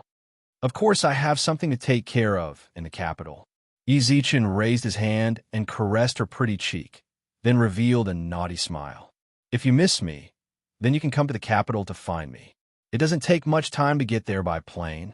Do you want me to send you 1,000 miles away?" Xiao Yumei smiled flirtatiously. That seductive smile instantly ignited an unknown fire in Yi Zichen's heart. This woman was really a vixen. Even though he had been with her for so long, he had no resistance against her charm. "Stop teasing me. What if I can't hold it in and find the stewardess on the plane? Then you won't suffer any losses. How dare you?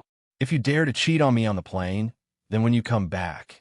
He made a peace sign with his fingers, as if to say, "Cut it off for you."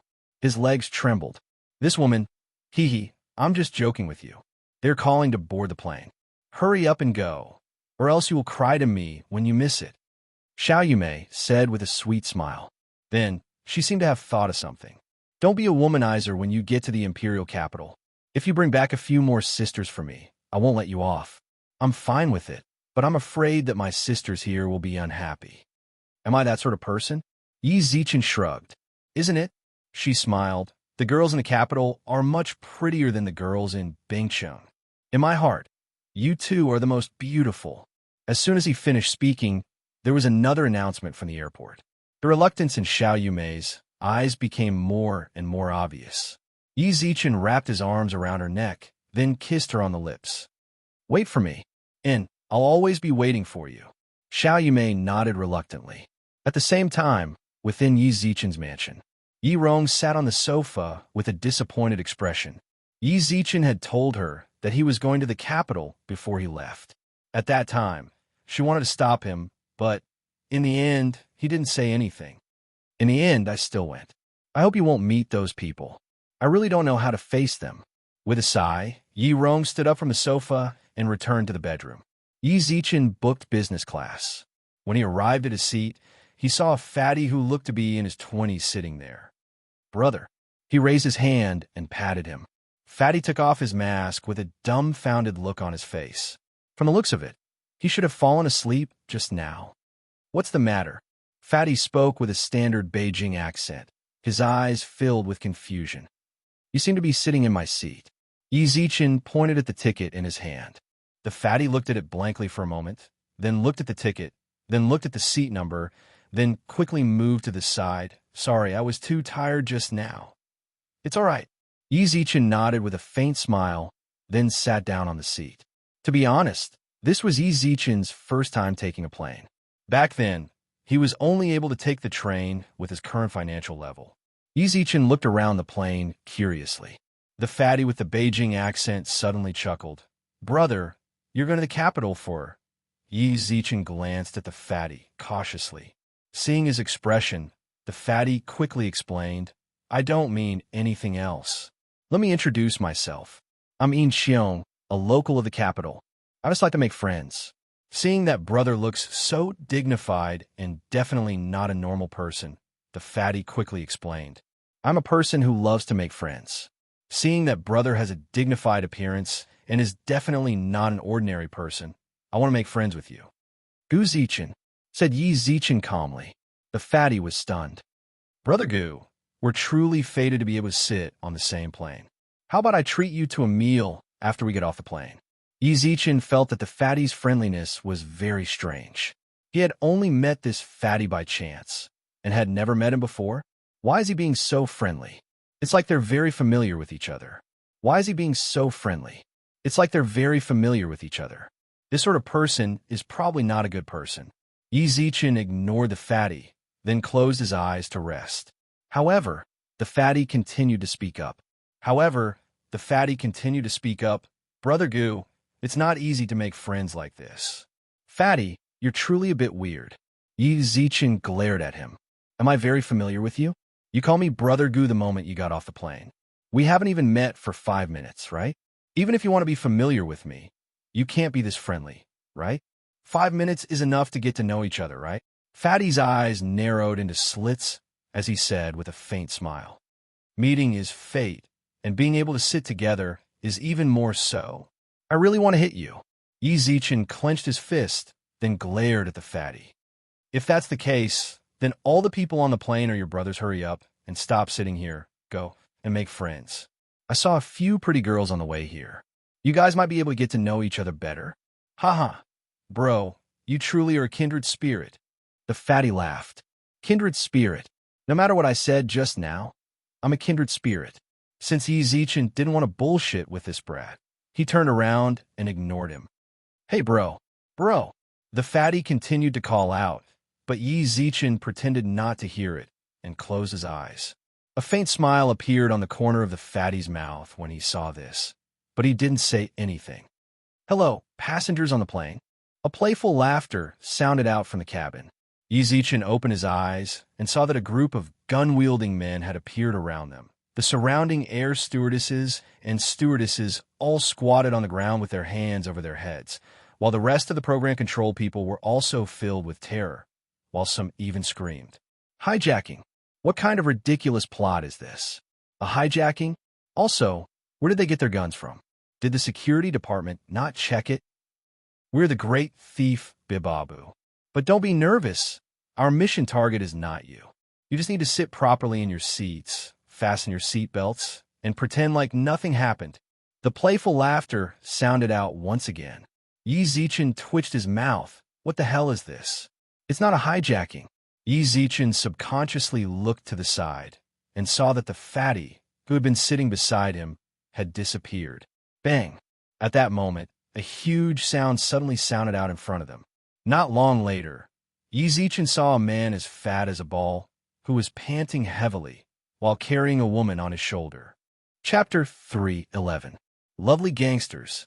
This scene caused all the criminals in the cabin to be shocked. When Yi Zichen got closer, he also recognized that the fatty was the slightly crazy fatty that sat beside him. The fatty's head was covered in sweat, while the woman on his shoulder continuously kicked and struggled. "Bro, help!" The cry caused everyone in the cabin to be shocked. At that moment, several people dressed in the same clothes as the criminals in the cabin also walked out from behind the fatty. "Capture that fatty. The mission target is on his shoulder." The criminals in the cabin raised their guns when they heard the noise, and the ones in the back hurriedly shouted. The ones behind quickly shouted, "Don't King shoot, capture him." Although the fatty was very fat, he was a nimble fatty. He turned around and teased the criminals. At the same time, he ran to Zichen's side and threw the woman on his shoulder onto the seat.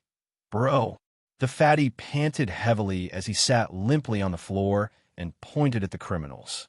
Help! What's going on? Yi Zichen squinted his eyes and glanced at the woman beside him. The woman's face was covered in frost as she glared fiercely at the damn fatty. How would I know? Didn't you say that there were plenty of pretty girls on the plane? I want to pick up girls, and this is the one I set my eyes on. But then a bunch of guys with guns suddenly appeared. F***CK. They're here. Hand her over to us, and we can pretend like nothing happened. It was very hard to imagine that the criminals actually didn't charge over to snatch the person away and instead asked for her politely. No. The fatty turned around and glared at the criminals. You guys dare to steal Lousy's girl? Do you believe that Lord Fatty will kill you? Do you believe that I won't kill you? A gun was pressed against the fatty's head, but the fatty's face did not show any hint of fear. Even Yi Zichen was shocked when he saw that. Should I say that the fatty is brave, or should I say that he's stupid? F***CK. He's not scared even when a gun is pressed against his head. Do you think that I, Lord Fatty, grew up scared? When Lord Fatty played with guns, you weren't even F***king born yet. Don't scare me with a broken toy gun. Hurry up and scram, or else Grandpa Fatty will slap you. As soon as the fatty finished speaking, the thug's eyes twitched violently. Even the hand holding the gun trembled. Pa! The gangster next to him slapped his comrade's hand and said, We can't use guns. As soon as he finished speaking, a dagger gleaming with a cold light slid out from his sleeve. The bandit was obviously an expert with knives. The dagger in his hand seemed to have a soul, constantly spinning. Instead of using a gun, he used a knife. This was a little thought-provoking. The security department would not make a mistake. Firearms were definitely not allowed to be brought in. If it was a saber, it was possible. Obviously, it was just like what Fatty said. Their guns were fake. Stop showing off. Be careful not to cut your hand. Fatty could not help but complain. King talked too much. The thug lifted his leg and kicked the fat man. He pointed the dagger in his hand at him. If you talk nonsense again, I'll kill you. The moment the dagger was pressed against Fatty's neck, he immediately stopped talking. The thug dragged Fatty to the side. However, perhaps because Fatty was truly a bit heavy, the thug was unable to drag him away.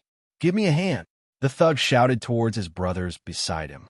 The other bandits also came over to help, but they were unable to drag Fatty away. F***CK. This grandson grew up eating fodder, right? One of the thugs cursed.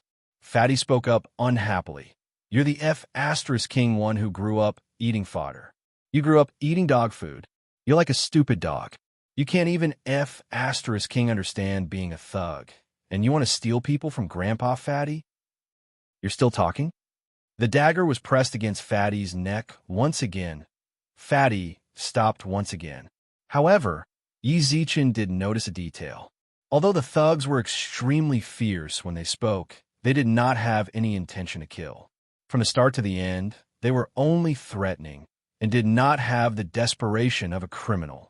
These thugs, Yi Zichen couldn't help but shake his head with a smile, then thought back to the name in the cabin. Great Bandit Bibabu. Bibabu? Big Boss. Do they think they're chewing gum? But thinking about it like that, he felt that the thugs were rather cute. Bro, save me. The fatty, who was being dragged by the thugs, shouted. Hearing that, the thug beside him squinted his eyes and threatened, Brat, sit there and don't move. This has nothing to do with you. I don't think it has anything to do with me either. You guys better kill this fatty. This grandson is F***king annoying me the moment I got on the plane. Hurry up and kill him. You're killing me. Also, take this girl away if you want. Hurry up and fly the plane. I'm in a hurry. Yi Zichen said impatiently. The girl beside him was stunned for a moment, then looked at him meaningfully. What are you looking at me for? Do I know you? Yi Zichen rolled his eyes at him in annoyance, then ignored him and cursed the thug. Can you robbers be more professional? Can you robbers be more professional? Don't you all have guns? Wouldn't it be fine if you just shot the fatty? Since you're hijacking a plane, how can it be threatening if you don't kill someone? What's more, hijacking a plane is a huge crime. If you get caught by the police, you'll be sentenced to life imprisonment. Yi Zichen raised his eyebrows. You said that there are police on this plane? At that moment, a man with a knife scar on his face walked over and asked with a foreign accent with a questioning look. Bro, it's my first time hijacking a plane. Why didn't I notice that there are police on this plane? Is this guy an idiot? Yi Zichen glared at the group of robbers beside him. The robbers all stopped what they were doing and looked towards him. There are no police on the plane. Yi Zichen replied. Then UF asterisk King lied to Lousy, the knife scar man cursed. UF asterisk King scared Lousy when there are no police? I nearly peed my pants just now. But doesn't the plane have to land? Can it keep flying in the sky? Oh yeah, the knife scar man slapped his head. Thank you so much. I didn't think of that. Bro, then what do you think we should do? It's our first time doing this. I don't understand. What's going on with these robbers? Are they the robbers? Or am I the robber? They didn't arrange everything before hijacking and actually came to the plane to ask me, a passenger. All of a sudden, Yi Zichen tensed up. Do you guys know how to fly a plane? How could we? We all know how to drive tractors, and we're very good at it, the knife-scarred man replied proudly. Then who's controlling the plane now? What's the captain doing? They told my bro to stay in a corner. There's no one controlling the plane now. Bang! Yi Zichen kicked the knife-scarred man flying. Chapter 312. The dog food caught them off guard. I really don't know where this group of idiots came from. They came as robbers to hijack a plane, but none of them actually knows how to fly a plane. Do these people really think that the plane doesn't need to be controlled for the entire journey? It's not like it's a drone. It's fine to just set up a program. Yi Zichen's kick also shocked the knife-scarred man. He patted his butt, stood up, and cursed, You dare to hit me? How dare you hit me? Brothers, beat him up. The robbers in the cabin all charged over. Yi Zichen cracked his neck. Bang, bang, bang, bang, bang. With just a few kicks, all of the robbers were beaten to the ground. If you don't want to get beaten up, then squat here properly. If anyone dares to move, then I'll beat you to death. Yi Zichen glared. There was naturally someone with a bad temper among the robbers. Just as he wanted to stand up from the ground, the knife-scarred man quickly grabbed him. Shajin, don't go over. We can't beat him. The brother thought about it for a moment and realized that Yi Zichen was right, so he didn't charge up and obediently squatted down beside the knife-scarred man. Dear passengers, in order to ensure your safety, I'll leave these robbers to you. If they dare to move, then use the power of the crowd to beat them up. I have to hurry up and take a look at the cockpit. Otherwise, we're all screwed. Yi Zichen shouted towards the passengers in the cabin. The passengers instantly nodded. They finally understood that these gangsters were just pretending to be dumb. The fake guns were there to fool them. Hurry up and go, we're here. A few male passengers called out. Yi Zichen nodded, then asked the flight attendant for the location of the cockpit before running over. The driver's door was open, and when he went in, he saw a criminal playing with his phone. Who? This robber was clearly of a higher level than the other robbers. At the very least, he was alert. When he turned around and saw Yi Zichen standing in front of the door, he raised his eyebrows. You're a passenger, right? You can't enter here. The bathroom is on the right. Go. He was alert, but his intelligence was still impressive. Yi Zichen grabbed the robber by the collar and stepped on him, then glanced at the shivering captain and co-pilot in the corner. Find a place nearby to land. Find a place to land nearby. I've already subdued the criminals in the cabin. Good, good, good. The captain and co-pilot did not notice the intelligence of these criminals. They looked at Yi Zichen gratefully, then quickly returned to their stations and began to issue orders. Bang! He grabbed the bandit and threw him to the side of the bandits. What's wrong with you guys? Why are you squatting here? Can't you tell? We've been beaten up. The knife-scarred man scolded in annoyance. I told you that we should just stay at home and farm. You insisted on taking on a big job and doing something big. Look at you now, it didn't work out. If it's not done, then it's not done. Don't crops always collapse? Let's just treat it as a failure. When you get off the plane, go back and apologize to your wife. It's not a big deal. Yi Zichen wasn't the only one speechless. Everyone who heard his words was speechless. Did they really not understand the Dharma? He thought he could go home after getting off the plane. Yi Zichen didn't want to tell them the truth. A cornered dog will jump over a wall, and a cornered rabbit will bite. If he told them that they were going to be taken away by the police after they got out, then they might fight back crazily, causing the passengers in the cabin to be in danger. Yi Zichen glared at the criminals, then returned to his seat and sat down. Thank you. The person who spoke was the cold woman on the side. Yi Zichen glanced at her and saw that the woman maintained a calm expression from start to finish.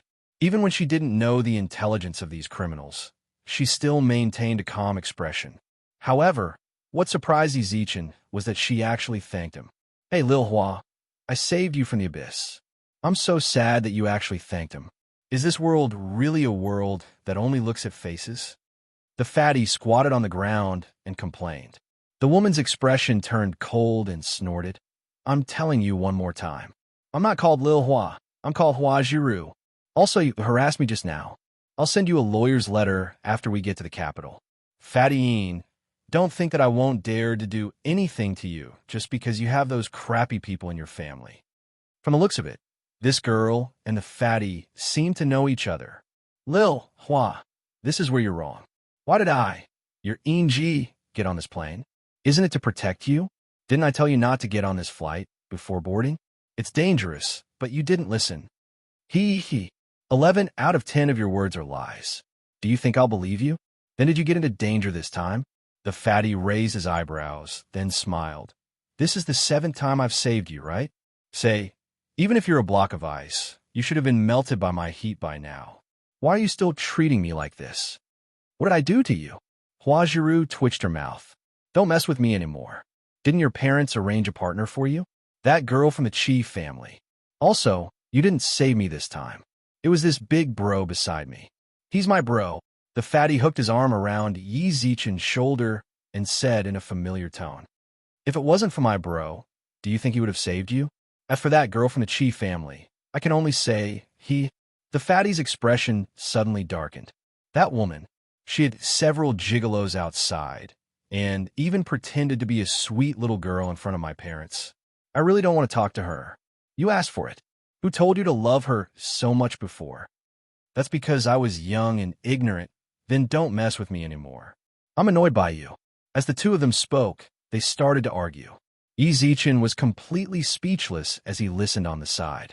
He twitched his mouth. Can you guys pay attention to the people around you when you're flirting? The dog food really caught me off guard. Who's flirting with him? Hua Jiru glared. However, the fatty chuckled on the side. Naturally, it's you. F***CK off. As expected, the criminals were taken away by the police. As expected, Yi Zichen and company were also taken to the police station to give their statements. Originally, the police wanted to reward him for his actions, but Yi Zichen was in a hurry, so he rejected them with a smile and took the fastest flight to the capital. What made him rather speechless was that the fatty and Hua Jiru also went with him. What made him even more speechless was that the two of them were stuck in the middle and argued the entire way. This dog food is seriously. Yi Zichen sighed. Yi Zichen let out a soft sigh. He truly regretted not buying earplugs before coming over. Fortunately, it didn't take too long before the plane landed. The capital. Chapter 313. Chapter 313. Mysterious Fatty at the capital's airport. 10 odd cars were parked outside the airport when Yi Zichen exited the airport. All of them stood in a row with black umbrellas. Young lady. A 30-something-year-old man walked over with a black umbrella. When he saw the fatty, he even nodded with a smile. Young Masterine, why are you holding a black umbrella? Hua Jiru's expression changed. Grandpa, young lady, let's not talk about this outside. Let's go back. The family is in a mess right now, so we're just waiting for you to take charge, the man frowned. But old master's second daughter came back. All right, stop talking. Let's go home. Hua Jiru frowned. In Xiong also frowned. Lil Hua, if you need help, then contact me. Little Blossom, contact me if you need help. I'm in charge of the In family now. We'll see. Hua Jiru sighed, then smiled towards Yi Zichen. Big brother Gu goodbye. Yi Zichen waved his hand and got into the car, then licked his lips. You two are pretty amazing in the capital. This? Cool. Haha. My family is just a small family. Her family is actually rather amazing, Fatty In said softly. but something probably happened to their family's old man. It seems like her family's problems are rather troublesome, but I believe that Lil Hua can handle it well. Uh-huh. It's best if she can handle it well. Yi Zichen nodded. Bro, it's fate that we met. How about I take you to a restaurant? Fatty Een chuckled. Yi Zichen rolled his eyes at him, then said, hurry up and stay on the side. You've said this no less than 80 times already. I'm getting sick of it. But I'm telling the truth. Do you think we're not fated? On the plane. Don't mention the plane to me. If it wasn't for you, there wouldn't be so much sh*t. Yi Zichen rolled his eyes in annoyance and snorted, hurry up and f***ck off. My friend is coming to pick me up. I don't want to talk to you. Then I'll wait for your friend with Brother Gu. Fatty Een was like a dogskin plaster that stuck onto Yi Zichen. Yi Zichen glanced at him, then ignored him and called Gu Tian. Brother Yi, you're here? Gu Tian spoke up. Yi Zichen glanced at the fatty beside him and said, yes, I've arrived. You brat, you actually didn't come to pick me up. At this moment, Gu Tian was sitting on the sofa, and there were a few elders standing beside him. The group of elders all had solemn and angry expressions on their faces. Their eyes were fixed on him, who was on the phone. Gu Tian revealed a helpless expression as he glanced at the person beside him. I really didn't leave. Can you find a hotel nearby? I'll go find you as soon as I can. Gu Tian, do you think that we old fellows have a lot of time? You're actually calling your friend when you're talking to us? The one who spoke was an old man with a square face. Little Tian can fight whoever he wants. How is it a hindrance to you? The white-haired old man, standing opposite the square-faced old man, snorted. We didn't beg you to come. You were the ones who insisted on coming. Who said so? They didn't have any reputation with the other princes, so they ran over to Little Tian to join their battle team. Their temper wasn't small either. If you have the ability, go. Go and show off your prowess to the other princes. The two of us are enough for Little Tian. Elder Hua, who had always been by Gu Tian's side, said, you're about to compete for the position of junior clan leader, so we're here to give you face. The square-faced elder said, the other princes all have their own supporters, but Gu Tian only has you two old geezers here, right? Instead of welcoming us with a smile, you dare to throw a tantrum at us. Stop arguing. Gu Tian covered the phone's microphone and shouted, Seniors, Gu Tian, naturally welcome all of you to come here. But don't go too far. Gu Tian, don't lack supporters like you. Snorting coldly, Gu Tian quickly spoke into the microphone. Brother Yi, I have something to take care of here. You can handle it at the hotel. I'm really sorry this. All right, you can continue with your work. Just now, Yi Zichen had also heard some of it through the phone. It seemed like the situation was rather serious. Without wasting any more of Gu Tian's time, the fatty by the side raised his eyebrows and smiled. Your friend isn't coming? This fatty. Yi Zichen truly felt a bit helpless. Although he didn't understand the fatty too well during this period of time, he was certain that the fatty wasn't a bad person, but it's sticking to you like a dog skin plaster. It's too annoying. What does it matter to you whether my friend comes or not? Brother Gu, you have to change your temper. Fatty Een pursed his lips with a smile. You should be someone from Bingsheng, right? You might be rather powerful over there, so it's fine if you speak a bit more impulsively. Don't forget, this is the capital. What? There are plenty of talented people under the emperor's feet. Not everyone is as good-tempered as me. If you keep being like this, then wouldn't it be rather awkward if you offend someone you can't handle? Fatty Een smiled faintly, while his beady eyes revealed a meaningful look. Yi Zichen squinted his eyes, then raised his eyebrows and looked at the fatty. Then what do you think I should do? Let's have a meal together. Fatty Een instantly smiled like a flower. Yi Zichen raised his hand and covered the fatty's face, then pushed him back. F***ck off. Yi Zichen called a taxi and left, while Fatty Een ran a few steps behind the car. When the car disappeared from his sight, the fatty shook his head with a smile. You have a temper. Lord Fatty like it.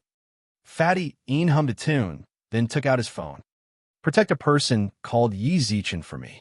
He might change his name to Gu Zichen. Don't let him get into any danger in the capital. Remember, I'm talking about anything. As long as there's any sign of someone targeting him, even if it's indirectly, then kill him. After hanging up the phone, the fatty suddenly shouted with a frown, "Geezer, what exactly do you want? What are you trying to do, old man? You're occupying my body, and you're even flirting with the Hua family's young lady. Are you trying to kill me? Lil Air is going to scold me to death if she finds out. You damn fatty, don't be so ungrateful." The fatty suddenly cursed. "Lousy is helping you. Help me my ass. The one I like is Lil Air. That slut, you're keeping a gigolo outside. Your head is already covered in moss. And your King Lil Air? The Hua family's girl is so nice. She's swift and decisive. I feel like she's rather suitable for you. I don't like female T-Rex. You have to." The fatty revealed a playful expression and snorted. "I feel like she's suitable for you, so you have to be with her. What's more, I have the right to control your body right now." The fatty smiled faintly, then spoke once again. Chapter 314. Brother in trouble Yizichin found a nearby motel to stay in, then laid on the bed and thought about what the fatty had said. That brat was too annoying back then, so he didn't want to bother with him. But when he calmed down and thought about it, what the fatty had said was not without reason. Indeed, he could be very dominant in Bingcheng. He had Wei Chun and the Ho brothers to protect him. Even if he encountered something he couldn't handle, they could take care of it. However, he was unfamiliar with the capital. If he met two really tough people, wouldn't it be embarrassing if he failed to act cool and got raped instead? More importantly, there weren't a lot of rogue immortals in Bingcheng. However, there were plenty of hidden families in the capital. If he met them and got bullied by them, then wouldn't he just suffer in silence? Yi Zichen ignored it and opened WeChat on his phone. Above him, several friends in real life had sent him messages. Most of them asked him why he didn't come to class. After replying to them, Yi Zichen set his gaze on Su Yan's message. "You went to the capital?" Yi Zichen did not mention the news of going to the capital to anyone else. He only mentioned it to Su Yiyun. It was clear that Su Yiyun had told her since she knew. I came to the capital." Su Yin immediately replied after he sent the message. "Did you arrive? Do you have a place to stay? Be careful over there. Don't be too flashy. With your temper, don't cause trouble." Nuanyuan's words caused the corner of Yi Zichen's mouth to curl up. She had been intentionally avoiding me for so long. He didn't think that she would actually take the initiative to find him after coming to the capital. "Understood. I'll be more obedient." Yi Zichen raised his eyebrows, then took out a 1,000-li tracking sigil from the treasure chest. Target locked. Not long later, an image appeared in front of Yi Zichen. Within a dark room, Su Yin held a brown teddy bear in her arms. The light from a phone screen shone on her beautiful face. However, there was no hint of a smile on her face.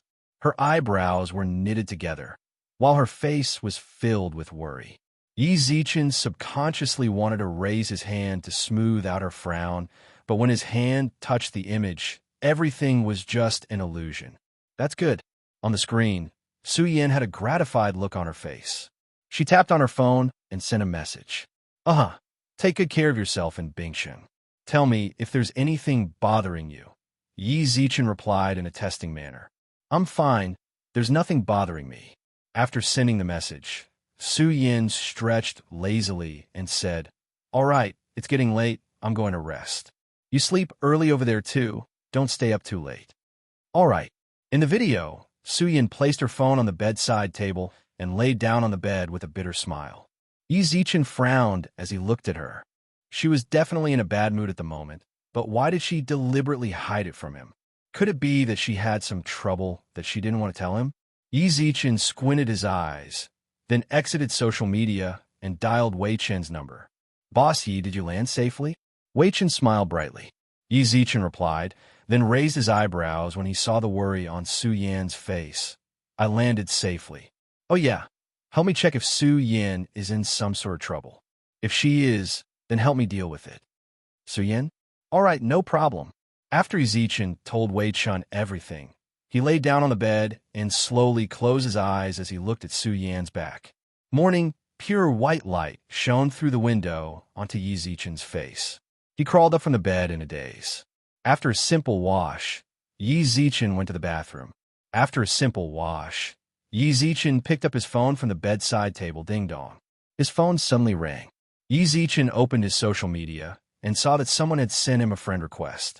He took a glance. Marshall Ma has sent you a friend request. What the hell is Marshall Ma? Yi Zichen looked at the person's profile picture carefully, then noticed that the person's profile picture seemed to be Horseface of the underworld. Agree. Big Brother Oxhead. Say, will he lend me money if I ask him to? Horseface sat on a stone chair, while Marshall Oxhead of the underworld sat opposite him. How would I know if you're asking me? You maxed out your card to pick up girls, so you came to me to borrow money. It's not like you don't understand my current situation. We haven't worked for a long time. If you don't have money, then how could I? Oxhead said helplessly. I was just wondering if you had any savings. I didn't know that you borrowed it from someone as well. Horseface sighed softly. Horseface lightly sighed, then said, that rich ghost servant you were talking about. Why hasn't he added me up until now? Is it because he knows that I want to borrow money, so he didn't accept it? That little brother is not that kind of person. There was an indescribable certainty in Oxhead's tone as he said, if you need help, he will definitely help. He was the one who helped me when the bank came to collect money from me. AI, then let's hope that he will add me later. The moment Horseface finished, the phone-like communication device in his hand rang. I've accepted your friend request. Let's start chatting. Big Brother Oxhead, that little brother added me, huh? Horseface opened his mouth wide. Oxhead also smiled faintly and said, I told you that he would definitely add you. Tell him about the situation. Remember, don't mention me. I still owe that little bro money, so it's not good for you to borrow from him. Oh yeah, lower your stance as well. When have we ever been high and mighty? Horseface sighed. Ever since the underworld and the heavenly court became enemies, his and Oxhead's days in the underworld have been getting worse. That's true. Oxhead also let out a long sigh, as if they were in the same boat. Marshal Horseface, I wonder what business you have with this little one. Yi Zichen was not familiar with this Marshal Horseface. He had only seen this brat speak up in the group, but they had never chatted in the group before. But this friend intimacy level is okay. Friendly. At least it isn't cold. Then he definitely isn't looking for trouble. Little bro, I wonder what you're busy with. Horseface's reply was as if he was chatting with a neighbor, causing Yi Zichen's expression to freeze. Yi Zichen could not figure out Horseface's true thoughts, so he could only reply with a smile. Stay here. So it's like that. Horseface smiled, then glanced at Oxhead, who was beside him. Oxhead kept winking at him. He gritted his teeth and said, You're right. Yi Zichen clenched his teeth. Bro, I'll tell you the truth. Actually, I came to borrow some merits from you. What's going on? Oxhead had just borrowed it a few days ago, and now Horseface came to borrow it again. These two are truly brothers in the same boat.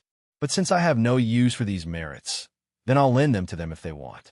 It's also good that I can be their creditor, so it'll be easier for me to deal with when I go to the underworld in the future. Chapter 315. Temper look. Horseface handed his phone in front of Oxhead excitedly, as if he was showing off that Yi Zichen agreed to lend him money. Oxhead merely smiled faintly.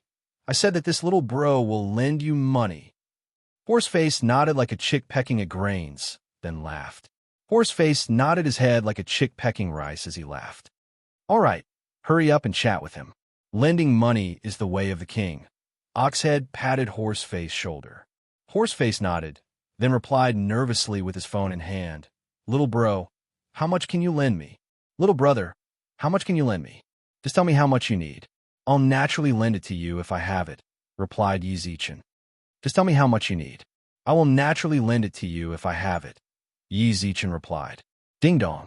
A red packet appeared on Horseface's screen the moment he sent the message. You received Bean Bun's red packet. Heaven and Earth merits X 50,000. Horseface nearly jumped up in excitement when he saw the number. I really did borrow it. I was just thinking about borrowing more, since it would be easier to bargain if Yi Zichen didn't lend it to me. I didn't expect Yi Zichen to actually send it all over. 50,000 Heaven and Earth merits have been sent. Check it. Yi Zichen replied with a smile. Seeing this, Horseface quickly replied, Got it. Thank you so much, little bro. I will return the money to you as soon as possible. It's good that I can help Marshall Ma, Yi Zichen replied with a smile. Got it. Thank you so much, little bro. I will return the money to you as soon as possible. Yi Zichen smiled, then replied, if there's nothing else, then I'll be leaving. I still have other things to attend to. If there's nothing else, then I'll be leaving. I still have other things to do. Horseface smiled brightly. Yi Zichen smiled faintly when he saw Horseface reply, then put his phone back in his pocket and got up from the bed. Since it was his first time in the capital, he wanted to take a look outside. Although he didn't have a tour guide, he could just wander around. When he pushed open the door and walked out, a young man, who was playing with his phone, bumped into him. Horseface frowned. However, what made him speechless was that before he could say anything, the young man actually shouted, Are you F***ing blind? Are you F***ing blind? Can't you see that I'm walking forward? Damn it, it hurts. Get out of the way and stay on the side. The young man had a face that could make an idol. His teeth were very white and neat, and his clothes were also top-notch. However, Yi Zichen furrowed his brows again when he saw his contented expression. What the hell are you looking at? I told you to scram. Can't you hear me? Damn it. I'm so unlucky to bump into an idiot so early in the morning. He raised his hand and pushed Yi Zichen's shoulder as he cursed, Pa. Yi Zichen grabbed the young man's arm, which was as stiff as a stick, and glared at him in displeasure. F***ck you dare grab my hand? Hurry up and let go of me. Do you believe that I won't kill you? The cold smile on Yi Zichen's face intensified. He swore that he didn't want to cause trouble, but he kept seeing these idiots. Laugh your ass. The young man cursed and struggled to pull his hand out of Yi Zichen's. Do you believe that you can't keep your arm if you blabber to me one more time? Yi Zichen glared at him. The young man wanted to continue cursing, but Yi Zichen's cold gaze caused him to swallow his words. Wipe your shit-eating mouth clean before coming out. I can smell the stench from your mouth the moment you open it. Yi Zichen kicked the young man to the side of the wall, then clapped his hands in disgust, spat at him, then left the room. After a long while, the young man finally stood up from the ground and looked at Yi Zichen's back with a dark expression. At that moment, his phone rang.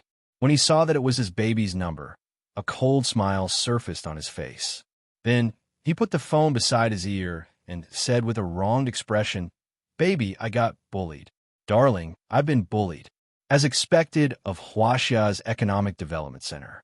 It was possible to tell just how developed the place was from the majestic buildings and the high bridge. Originally, Bingsheng was pretty decent in Yi Zichen's eyes, but compared to the capital, it was like comparing a village to a city. Yi Zichen twisted his neck as he strolled along the streets. The young man in the morning did not affect Yi Zichen's good mood. Just as he was about to find a place to rest, a rather expensive sports car stopped in front of him. The license plate number was 66555.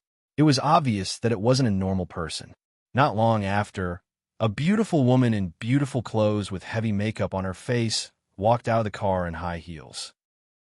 The woman's tone revealed a disgusting arrogance, while the feeling of looking down on Yi Zichen caused him to feel very annoyed. You need something? Yi Zichen glanced at her. This woman was pretty good looking, but he didn't really like the thick makeup.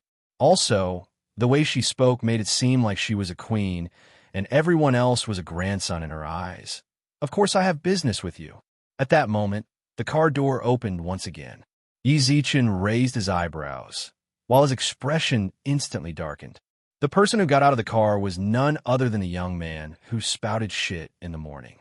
Baby, it's this grandson. He actually dared to curse me. Seeing that, Yi Zichen finally understood. This woman should have been found by the young man to help him get back at Yi Zichen. However, what Yi Zichen despised was that this grandson's flattering manner was like a pretty boy. He didn't have any of the manliness that a man should have. He was purely an embarrassment to men. Did you two come to cause trouble for me? Yi Zichen squinted his eyes and swept his gaze over the woman's face. The woman nodded with a smile. It's not really causing trouble. My darling told me that he was wronged, so I just came to get back at him. And? Yi Zichen smiled faintly. His indifferent tone made the girl frown slightly. She heaved a long sigh of relief and said, She let out a long sigh and said, I don't like your tone. Whether you like it or not, you're not my wife. Why do you care so much? Zichin raised his eyebrows, then snorted as he looked at her and the young man beside her. I don't like the way you two speak either. What? Come on, I'll take it. Z's, you have quite a temper. The girl smiled playfully. You're right. I don't have anything else, but I do have a temper. With that, Zichin took a step forward and slapped the young man across the face. I just didn't like the look of a grandson like you in the morning, so I wanted to give you a chance. I didn't think that you would find a woman to cause trouble for me. How king embarrassing. Zichin slapped the young man so hard that he froze. Then, Zichin kicked him again, causing him to fall on the ground. Only then did he take a step back and smile at the woman in front of him. Chapter 316. A bitch to the core, the woman's expression turned ugly, but she did not say anything. The young man that Zichin had kicked stood up, then spat out sh*t. Little bastard, you dare to touch me? Slap. What greeted him was another slap. Zichin tilted his head and smiled as he looked at the young man, who was covering his face. I told you in the morning that you have to wipe your mouth clean when you eat sh*t. It stinks when you open your mouth. I'm so annoyed. You. The young man glared, then walked over to the woman's side and said in a troubled tone, Baby, he bullied me. Slap. The woman gave him a backhand slap and scolded. Can't you hit me back if I bully you? Why are you acting like a bitch here? You're embarrassing me. The young man did not dare to spout sh*t after getting slapped by the woman. He covered his face in a troubled manner, clenched his teeth, then smiled. Baby, don't get angry. It's not good for your body if you get angry. F***you. The woman raised her leg and kicked the young man's stomach. Since she was wearing high heels, the force of the kick was much stronger than Zichin's kick. The young man squatted on the ground while holding his stomach in pain. At the same time, the woman also returned to the car and took out a card in front of the young man. F*** off. Baby, the young man still looked like a grandson. I told you to F*** off. The woman glared at him. The young man shrunk his neck in fear, then picked up the card from the ground and ran away. Zichin watched their internal conflict with interest. When a young man disappeared from her sight, the woman walked in front of him with a hint of admiration. I like men with a temper, but I don't like you. Zichin smiled with his hands in his pockets. The woman ignored him, then took out a name card from her bag and handed it over. Let's get to know each other. This is Chi-Chung. From the looks of it, you aren't welcomed at home, right? Zichin smiled playfully, but did not accept the name card. Why do you say that? Chi-Chung revealed a curious smile. I can tell from your name. Navel orange. Why didn't you call it mango? Zichin said playfully. Chi-Chung's smile froze. She glanced at Zichin with a smile. I like a man with a temper, but not a man like you who dares to get mad at me. Girl, it seems like you're thinking too much. Zichin tilted his head and mocked. Do you think I'm hitting on you? I've been telling you since the beginning that I'm not interested in trash like you. Just quit while you're ahead. Why do you have to bring disgrace upon yourself? Creak. The woman's face suddenly darkened. At this moment, another sports car stopped and an extremely handsome man got out of the car. Little Sonny, what are you doing here? When a man looked at Zichin, his eyes revealed a hint of hostility. It was as if he was worried that Zichin would replace him. I've taken a liking to this kid. Chi-Chung said without hesitation. She ignored the handsome man's dark expression and smiled. You have a temper. I like it very much. You have a temper? The man raised his eyebrows. Uh-huh. Chi-Chung smiled faintly, then licked her lips. Only taming a man with a temper like this will give me a sense of accomplishment. He's so much better than you guys. Zichin, who was on the side, was completely confused. What's going on? Could the young man who rolled off just now not be the only gigolo she raised? This brat in front of me is actually one as well. More importantly, she actually said, you guys, wow, that's a bit amazing. This woman truly has a heavy taste. How many F***king times is she going to F***king do at night? Chi-Chung ignored the man and walked towards Zichin with a hint of infatuation in her eyes. She raised her hand to touch his cheek, but he dodged it. I wonder what this woman's hand touched. What if I get sick from letting her touch my face? Little darling, come with me. I can raise you, give you a mansion, give you a sports car, and you can even like other women. In the imperial capital, as long as you have any problems, I can settle it for you. The prerequisite is that you have to listen to me. The handsome man at the side was so angry that his whole body was trembling, but he didn't dare to speak carelessly.